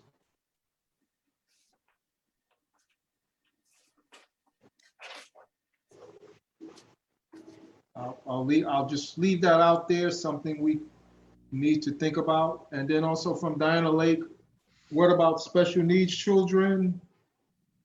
They need physical contact. They are not 100% remote learners. I guess this again for you, Ms. Lasant, the special needs children.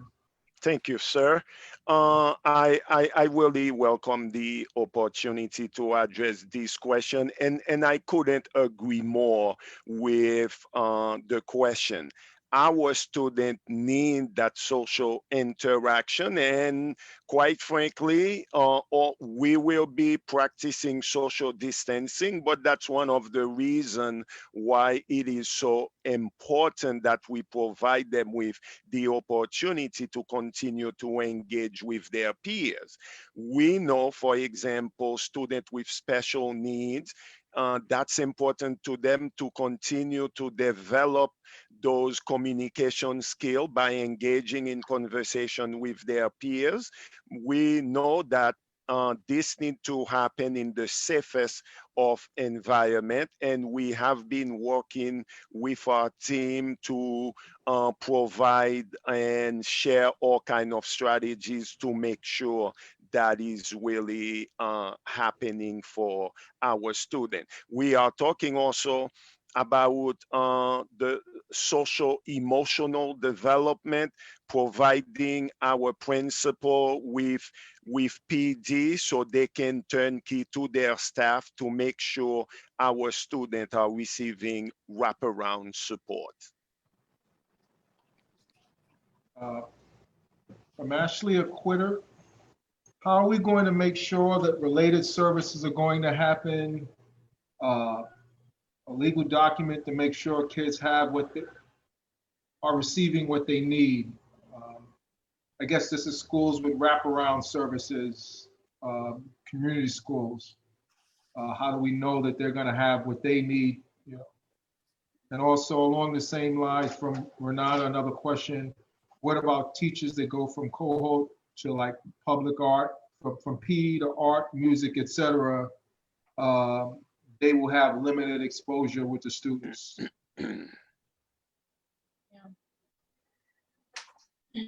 I think there's a lot of programming challenges that have been mentioned with regard to phys ed and performing arts. And I know Dr. Lando is working this challenge at the school level. We're also working this challenge at the district level. With regard to health services and related services, every school is required to craft a plan around how students will receive their federally guaranteed services throughout the course of the school year.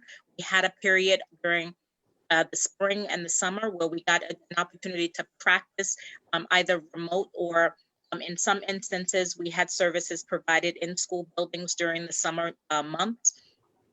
And so that was really a process of learning. I'm really thankful that Superintendent Karen Ambert also shared about the rec centers and having rec centers and really using that opportunity to observe and learn about engaging and making sure that our children and staff remain safe. I also want to say thank you to Dermot and to all of those on the line for really pushing the questions that must be answered in order to safely reopen schools. I also ask that you also know that we are charged to do a connected but slightly different task, which is to work this problem, right? And in fact, this is a challenge, right? This is a problem that we've got to work. And so our effort has been laser focused on surfacing the questions and the issues, and then working a solution around them. So when you speak the truth, right? When you tell us what are major concerns, that is an opportunity for us to then begin to scaffold and build a solution around the problem. And that's what we are 100% committed to. Now, for all of us on this line who have ever done a big thing around problem solving, which is everyone on the line, you sometimes will come into a brick wall. Yes, that happens, right? That's a part of the job that we are charged to do, which is to work every angle of a problem and try to find a way to make school opening true. I don't want anyone on this line to think that the perspective that I bring and my colleagues bring to the table is something that disrespects the safety of our children, that does not acknowledge how difficult this task is. It is, in fact, the hardest thing we've ever done, outside of trying to address race and racism in this country. It is the hardest thing we've ever done. And so the work that is going, and we are all have nonstop. I'm very, very careful, and I'm very caring with regard to the work I do to acknowledge the work that our teachers and our school building leaders have engaged in without pause since we went into remote in March. And from that moment forward, we have been working the eventuality of returning to the school building. I have been very focused on ensuring that instructional practices remain high and that we're focused on ensuring that our children, especially those with the most critical need, continue to receive services and also continue to progress. The other part of that is trying to help every school leader create a plan for reentry. Again, you will, and we have, run into some brick walls. We are in the business of problem solving. And so today, as it's every day since we went into remote, we have been working the problem. Hand washing. I've required every principal to come up with a plan for hand washing. For those school buildings and those classrooms fortunate enough to have sinks, that is an easier task. For those that do not have them, we've explored and in some cases been able to secure those standalone hand washing stations. In other cases, we've come up with support staff who will spray down bathrooms as children go in one at a time in order to wash their hands. In every case, we are working the problem. And so it is imperative that everyone on this call, everyone in this community, continue to push the concerns that are most important to you. Because what we find in storytelling and sharing of our story is that my issue of my 11th grader returning to school is very similar to your high schooler returning to school, as is with smaller children. So we have to be in community with each other. Let's be in community with each other and allow those who have expertise to inform us and help us work this problem. Again, I don't have blinders on. That doesn't serve the work that I do for District 28. There are problems. My job, which I am obliged to do, my job is to work the problem. So please continue to bring these things up. Points that you have made, President of DC 37, the things that you have raised, they are valuable. They are imperative to us moving forward in this process. And if it is not the 10th, then it will be eventually, which means we still need to hear the issue and work the problem. So I am very thankful. I know that we're coming to the conclusion of our time together. I wanted to say that because I don't want you walking away thinking we are robots in terms of the work that we're doing. The passion that I have that burns in my chest around educating children shows up in the way I work process as well. And so that's my call to action.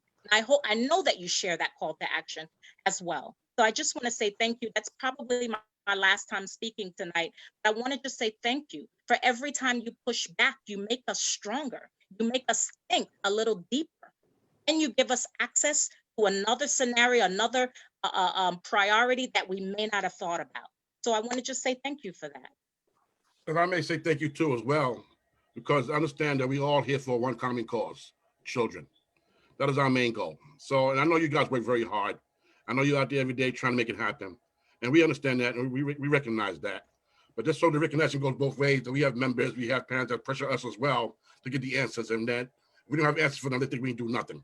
And I don't want them to feel that we ain't doing nothing here, we're just sitting here idle. Sometimes I know we can't get an answer because you don't have an answer. So, but the pressure's still on, and we're trying to get as quick as we can, but you guys are working very hard. Do appreciate your work that you do, and continue to do what you do, and we will work with you to make it happen. That's what we're here for, the children, that's the bottom line. Thank you so much. Appreciate you as well. Just to echo those comments, I think everybody on the panel here, you know, they do an exceptional job. The bottom line is, yes, there is a moment here for us to get things done because it is crucial. When I hear the statement, like we hit a brick wall and figure out a way around it, absolutely. We all need to be given the tools to do that. We weren't. One of those tools now is going to be time. We need some time to make sure that this is done appropriately. I want to just go back to something that Dr. Landau said earlier, and this is, I hope we all take this away from this and everybody tuning in. All students are remote, right? Some will just be more time, some less time. So doing remote, putting a pause on this and doing remote until we get it right and open it in a staggered or a rollout where it's not all one big opening is not going to be that cumbersome. It really isn't. You know, our members, all the people, Francois members, everyone is ready to work and do what I have to do to get this done. But let's do it practically. Every student is remote. It's just going to be a matter of how much time they're remote. And I, again, want to just remind everybody, the theme from this, from everything that I've got is everyone is trying to do the best they have with the time they were given and the tools they were given. We were not given the proper tools by the mayor of New York. This is why we're at this, having this conversation now. The amount of questions that are unclear or have no answers about what's going to happen to some of our special needs students is very revealing and very telling. Thank you, everybody, for the discussion. And Senator, thank you for doing this. These town halls are crucial in the days and the weeks ahead. It's a valuable service. It's important to everybody that tunes in to watch these. So I want to thank you and your staff, who Marvin and the whole staff who do an incredible job putting these together. Thank you. Marvin, perhaps you can take one more question and then allow me to get in. My child started remote learning on Monday, but I also have a high schooler in District 29 and have not heard anything on how to prepare his iPad. I think that's a big issue where people are going to different schools now, having students going from, into high school. They may have been in junior high school. And I think parents are having some trouble dealing with that. So as a parent, I'll speak from the parent lens. I got a text today about programming my child's iPad. So maybe the parent could put a contact, or you can in the chat, you can directly chat to me, give me your email address or a way to contact you, and we'll figure out what's going on, because DIIT has been sending, I've gotten emails and I've gotten text messages also from the parent lens. I just wanted to take a moment. I'm sorry I got knocked off earlier. Somebody was inviting me to a Microsoft Teams meeting and it bumped me off of here. So I just want to say thank you so much, Senator Saunders, for this conversation. To the panelists, Mr. Holland, thank you so much for your facilitation of the conversation. This is my 8th day on the job. And I know that it's been an exciting run, but it's been 25 plus years in the Department of Education. And my expertise lies in turnaround and in crisis management. I've had the privilege of turning around schools, reopening them and making them successful, and working in New York City, some of New York City's most challenging districts, and leaving a mark of success on them. And this charge within Queens South, it's not lost on me that I would become the executive superintendent in the middle of a pandemic with days to go to opening schools.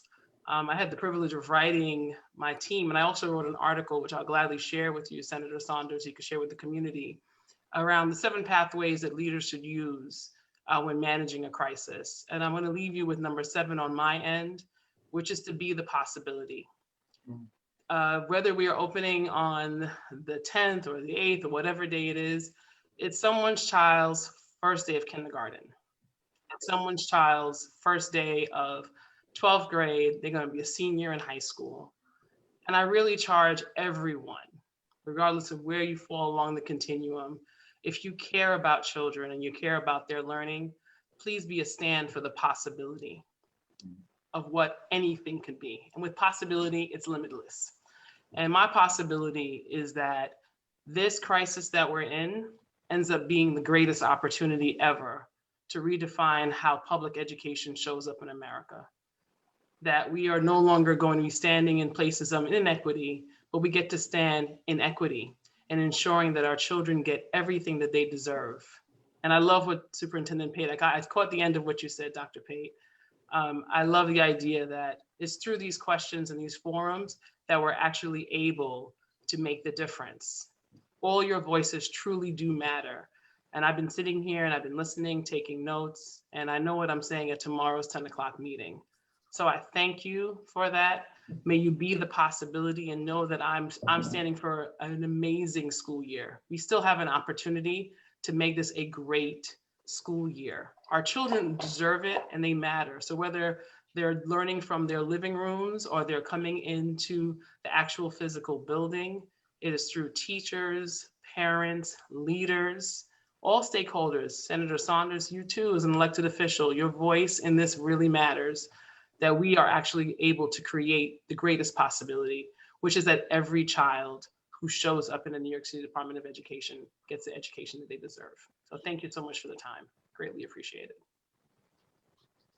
And I just want to thank all of you for getting on the panel. I know some of it was short notice, some of it was talk longer, and the work that you do is, I couldn't do what you guys do even if I wanted to. And so I just want to thank all of you, from the teachers to the parents, to the superintendents, to executive superintendents, to my union brothers and sisters. Thank you for the work you do. And thank you for joining us on the panel today. And with that, I'd like to turn it over to the senator. Thank you. Those who know me know that I am not, I've never been accused of not speaking my mind and being shy to issues. It can be accused that I rush in too much, but that's all right, Dermot. You know, you'll just continue to pray for me. I'm going to mess up some names but you know, stay with me. I want to thank our executive superintendent, and why don't you tell me how to pronounce your name so I'll start learning it right? Sure, of course, Senator Sanders. My name is Dr. Mauricio DiGovaya. But everybody calls me Maury. So Dr. Maury DiGovaya. I can do DiGovaya. You just have to work with me. Now I'll call you DiGovaya if you call me Sanders. Absolutely. I'm from a poor family. We couldn't afford to put the U in my name. One day when I make some money, I'm gonna put a U in it. But until then, I'm just Sanders. But that's all right. Sean knows that. Sean knows how poor I am. But that's why he doesn't associate with me offline. But that's all right. Okay, brother. Anyway, I wanted to thank the executive superintendent. I wanted to thank the superintendent Amber, Tate, Mitchell. Wait a minute. Let's see if I can turn this page. Kleinberg, Lusand, and of course, I wanted to thank Sean Francois, Dermot Smith, Dr. Landau, and Lorraine Giddens Bridges, Shala Rosado, and mostly important, the parents who are really on this line. If I haven't named you by name, please forgive me. I really mean well in spite of myself. You just have to work with a guy like me more. Let me say a couple of things to you, and then I'm going to take on any question that you have, but be careful. Never ask me any question that you really don't want the answer to, because I do give it uncut. Let's see. You see, I work for the people. I have the unique job of working for the people, that I can't be fired by anybody. I get fired on election day. That's when I'm fired, and I'm blessed that nobody even ran against me. So I'm either doing something right or people gave up on me long ago. But either way, I work for the people, so I can say what I believe, and I encourage a couple of folk to call me off the record. You know, if you find yourself in a bind and you really want to, it's kind of nice to hold on to our jobs in a great recession as we're in. But you can call me off the record. I'm really good at keeping a secret. If you know something that I should know, then you can call me off the record, and you know, we can have conversations that we never had. Let's see, number 4. Now, we're in a situation where there are no good choices, my friends. There's poor choices or worse choices. The bottom line is the choice that we should have made was to fight this illness when it was off, you know, when it was in China. We should have fought it there. The Obama administration had a policy of fighting it. They fought Ebola while it was in Africa, and they beat it there. We should have done that. We did not. So therefore, we are all in a bind. And several of you have said that everybody up here is trying to do the right thing. Everybody is up here trying to do the right thing. We're just in a heck of a bind, that there are no good choices. There are just poor choices and worse choices. Now, I'm personally will always remember that I was a poor student, a bad kid, whatever you want to call it. And remote learning would have failed a guy like me. Absolutely failed. Sitting in the classroom was borderline. Remote would have failed me. My background, my parents were not there. They were working, you know, morning, noon, and night. And even if they were, they would not have understood. You know, my father had a 3rd grade education, which means that the stuff coming at us would have been way, way beyond what we could have done. So I'm in a bind there, but at the same time, the first duty is to do no harm. To if we're killing kids or adults for that matter, you can't get educated either. So we've got to figure this one, and there's no real great answer for it. I'm interested to know the percentage of kids who are failing based on what happened before. We did remote learning, and nobody is really done the studies, or at least we're not releasing the studies of how many kids were failed by that process. How many kids still don't have laptops to this moment? And the 3 major laptop companies have said that they don't have laptops. They're behind for 3 months. They're not going to have enough laptops for more than, it would take 3 months just to catch up. So we're in a heck of a bind, and I'm really interested in that issue. I'm also interested in, if we're going to hire people to come and clean, then I want these folk in a path to unionization. I want, I hear all of these folk we're talking about, they are essential workers today. To me, that's just code word for expendable. All of us, whether we're talking teachers, whether we're talking whatever, when they call it essential, then that to me sounds like you're saying a nice way of saying expendable. So I'm very interested in making sure we have PPEs, making sure that we have everything that we need to give us the greatest chance at surviving, including a path into the union. Now I'm going to Brother Holland, would you make sure that I take a walkthrough? I join this walkthrough of these classes, of this process. As a Marine, I lead from the front, my friends. I never send anybody into any place that I wouldn't go myself or wouldn't have my kids go themselves. So Marvin, I will do 2 schools per district if possible. I know that time is not our friend, but I want to join this walkthrough stuff. For those who don't know, I'm the former president of school when there was a community school board 27. So I do know a little something of what I'm looking at.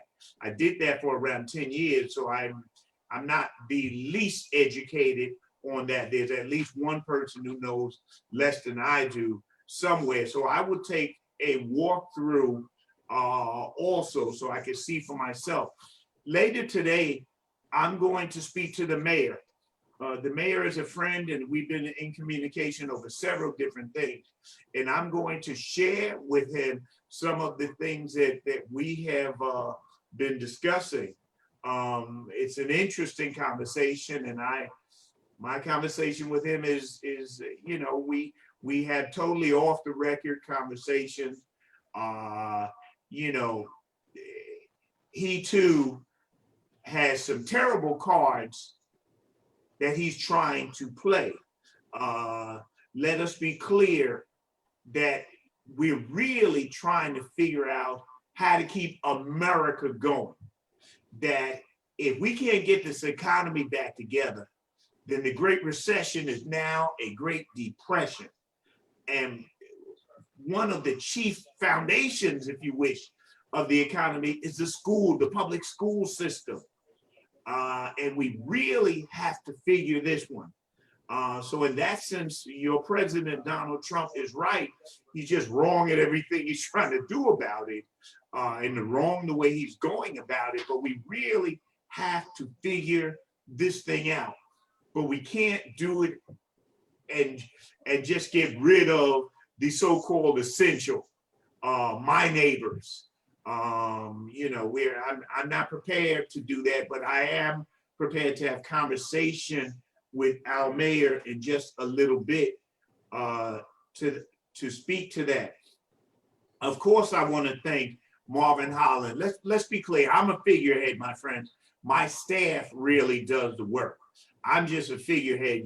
Your best bet is to get to know Lisa George, who deals with education for me, and Marvin Holland, who's the chief of staff. These are the true leaders, and they allow me to say a word in once or twice, at the key moment, and they usually feed me scripts so that I don't mess up what I'm supposed to say. So I really appreciate them and what they're doing, and I appreciate the rest of my staff in these things.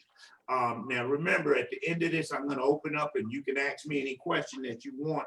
Let me remind everybody that we all need to be pushing on the different issues. The census. The census will affect education big time. That has to do with how we fund the school system and how we fund all of the things around us. In the midst of all of the hell that we're catching, that we're catching, we still have to remind people that the census is real and voting is real. The stuff that we got, that November vote is going to be so important. I encourage everybody to do those things.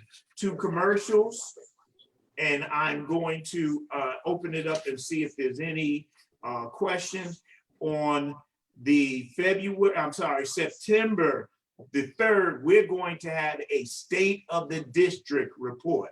There's so much stuff going on that we can't wait till the rest of the year ends. We're going to have to go straight into it.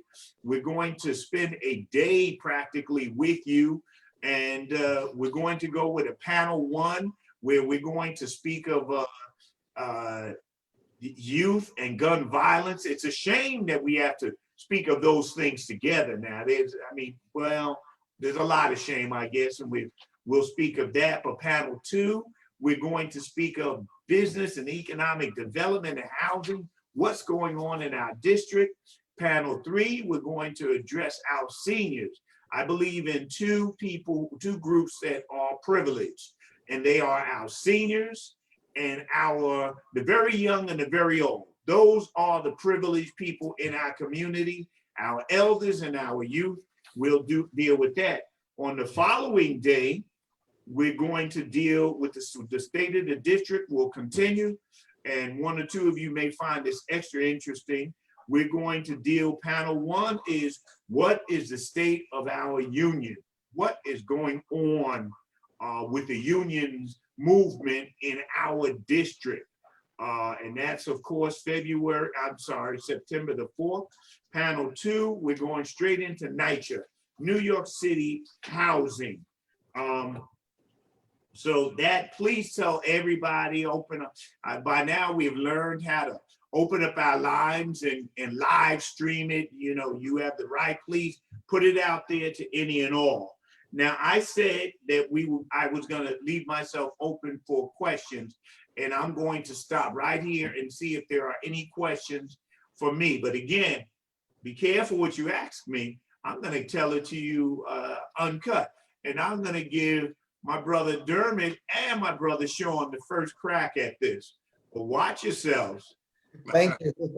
My only question is, when you're talking to the mayor later, will you let him know that you believe, based on this and all the other things that you've heard, that he's standing in the wrong place at this moment right now, and that he needs to work with us together? Not yet, Brother Smith, not yet.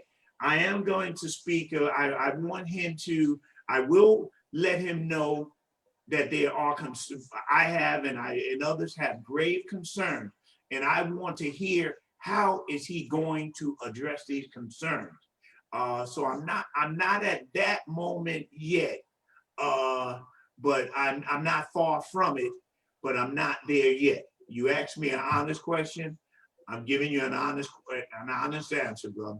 I'll let you give a response, and then I'll go to Brother Sean. Absolutely. Well, certainly you can let him know, although I'm sure he already knows from Michael, that we're there. We're not going to be encouraging our members to go back into unsafe buildings. To finish up with that, I want to say I was privileged to be here on behalf of Michael Mulgrew. He's grateful for these forums. He's grateful for the parent alliances that we have, for our fellow brothers and sisters in labor, for standing with us, and that we stand together in this difficult time. So thank you, everyone. And again, I'm not hanging any of the responsibility on any of the excellent superintendents or anybody here. That was not the purpose of this, but thank you. Thank you very much. You all do a great job. Thanks. I don't think that anybody took it wrong in that sense. I think that everybody understands that everybody on here is calling from a position of love. And you know, love takes a lot of different angles, and anybody who doesn't understand that, well, then you need to read up on love. Brother Sean, tell us about love. Well, love is strong sometimes, but there's a thin line between love and hate, though. So just so you know that. Just keep it real, guys, like you know I do. But I just want to say that I believe this forum has brought us together in a way of communication, of bringing negative and making it positive. You know what I'm saying? So I think that it's good that we was able to come across that on this forum. But just let you know that, remember this, DOE, CSA, UFT, D37, without us, there's no DOE. There's no DOE. It doesn't exist without us. So understand that when our message is important. We've been there, we've worked there, And we know what goes on in there. We see what happens on an everyday basis. So I appreciate you, Dermot, and I appreciate everybody else in labor here, because we need to sit together, and all the superintendents here and administrative staff here. Let's get together, sit together, make it happen. Let's all get that chisel and hammer and break that brick wall down. All right, let's break that brick wall down. All right, everybody get a chisel, get a hammer, start banging away, let's chip away for this and make it happen. All right, thank you, Senator Sanders. I appreciate you always, brother. Much love, much respect. I am clear. I got the reports on who did the dying earlier on here, and your union and the unions on here have been disproportionately hit. So I'm very concerned about everybody was saying essential today, and we got layoffs coming up, and we're essential today and thrown under the bus tomorrow. It seems that there's something wrong here. Now let's see if my superintendents or deputy chancellors or anybody else have anything that they want to say or question, comments, or statements to me.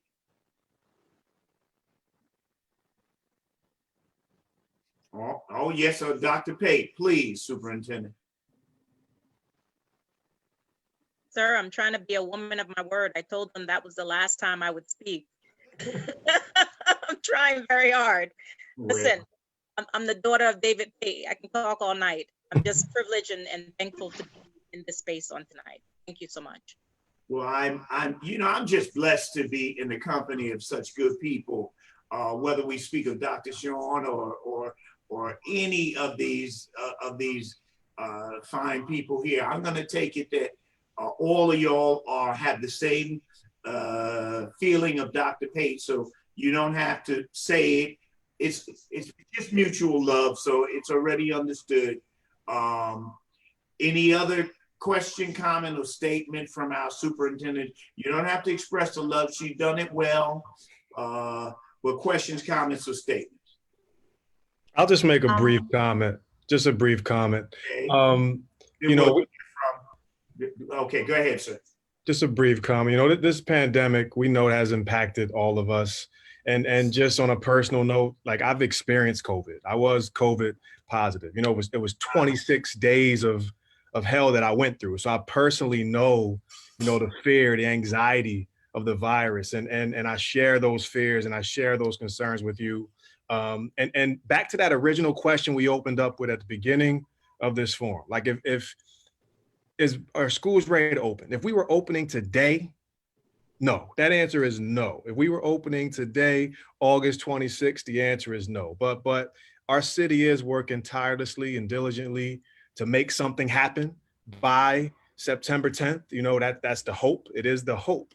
But I just want to say this finally, that parents, always remember that the parents, you get the final say in what you want to do for your kids. Like, you make that final decision. And I want you to just always keep that in mind, to do what's best for your children and what's safest for your children, as I'm going to do the same for mine. Thank you. Deputy Superintendent. Hello, everyone. Senator Sanders, I just want to thank you. And I know Dr. Pate echoed the same thing, that for your support for our schools.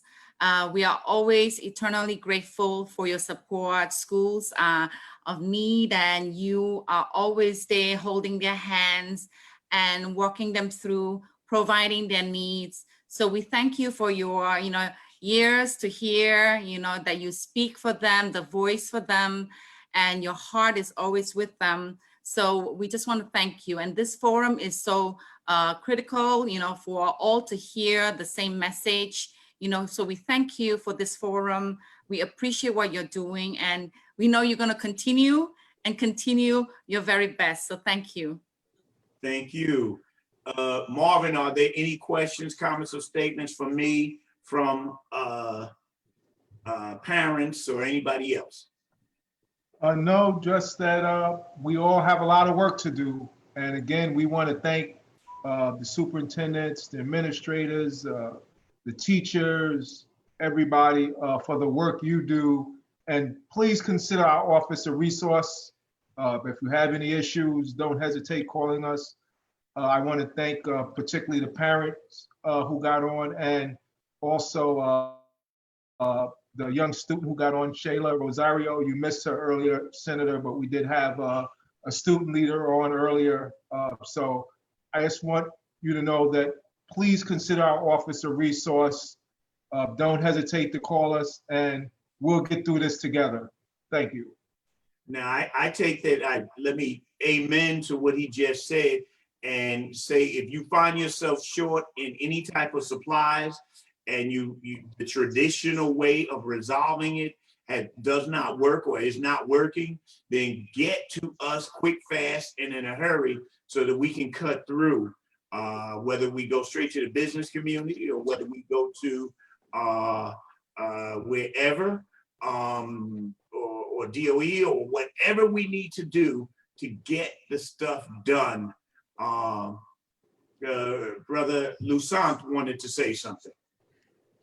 I just wanted to say that we know, as many people have said before, that this is a difficult time for everybody, and we really do not want to minimize that at all. But in District 75, we are really used to looking at difficult situation and make the best out of it. As you know, Senator, and thank you for holding this forum, we working from the Bronx to Staten Island, across the city in more than 437 sites, co-located school, home instruction, hospital instruction. So we really have reached a lot of expertise in problem solving, like Dr. Pate has so shared with us. This is who we are. This is what we do. We know it's not gonna be easy, but with everybody's here support, we can make it happen for our students.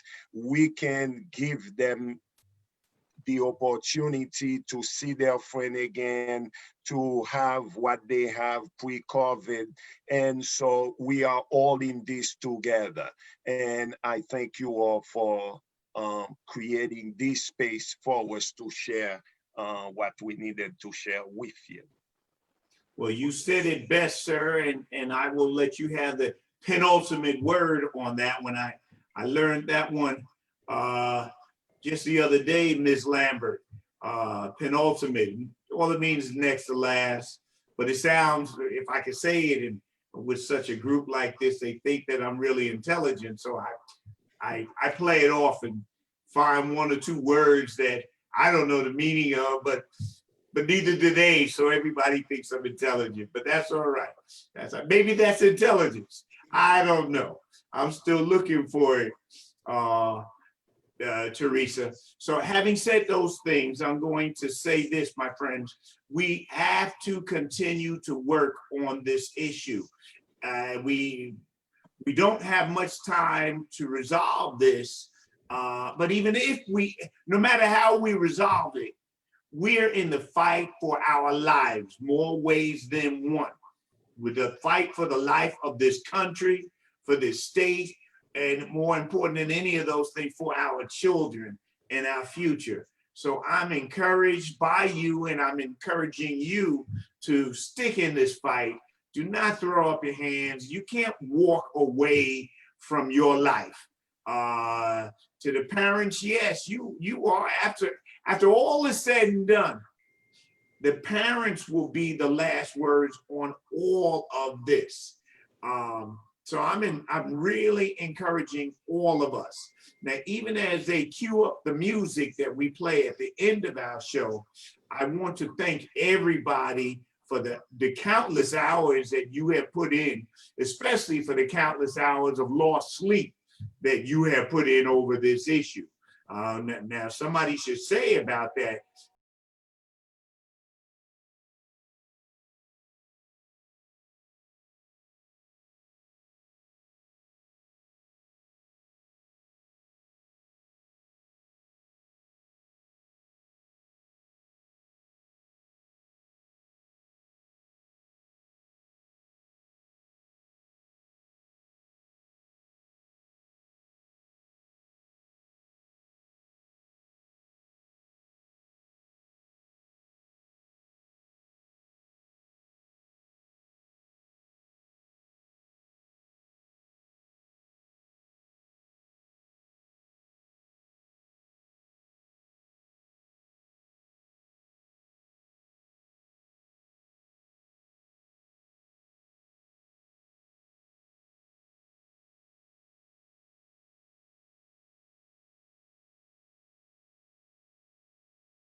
Why don't we do a debrief, a quick one?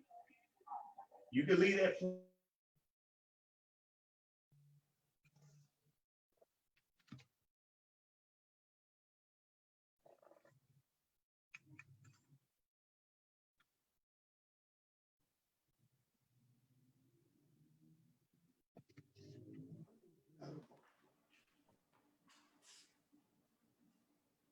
Have a good evening, everyone.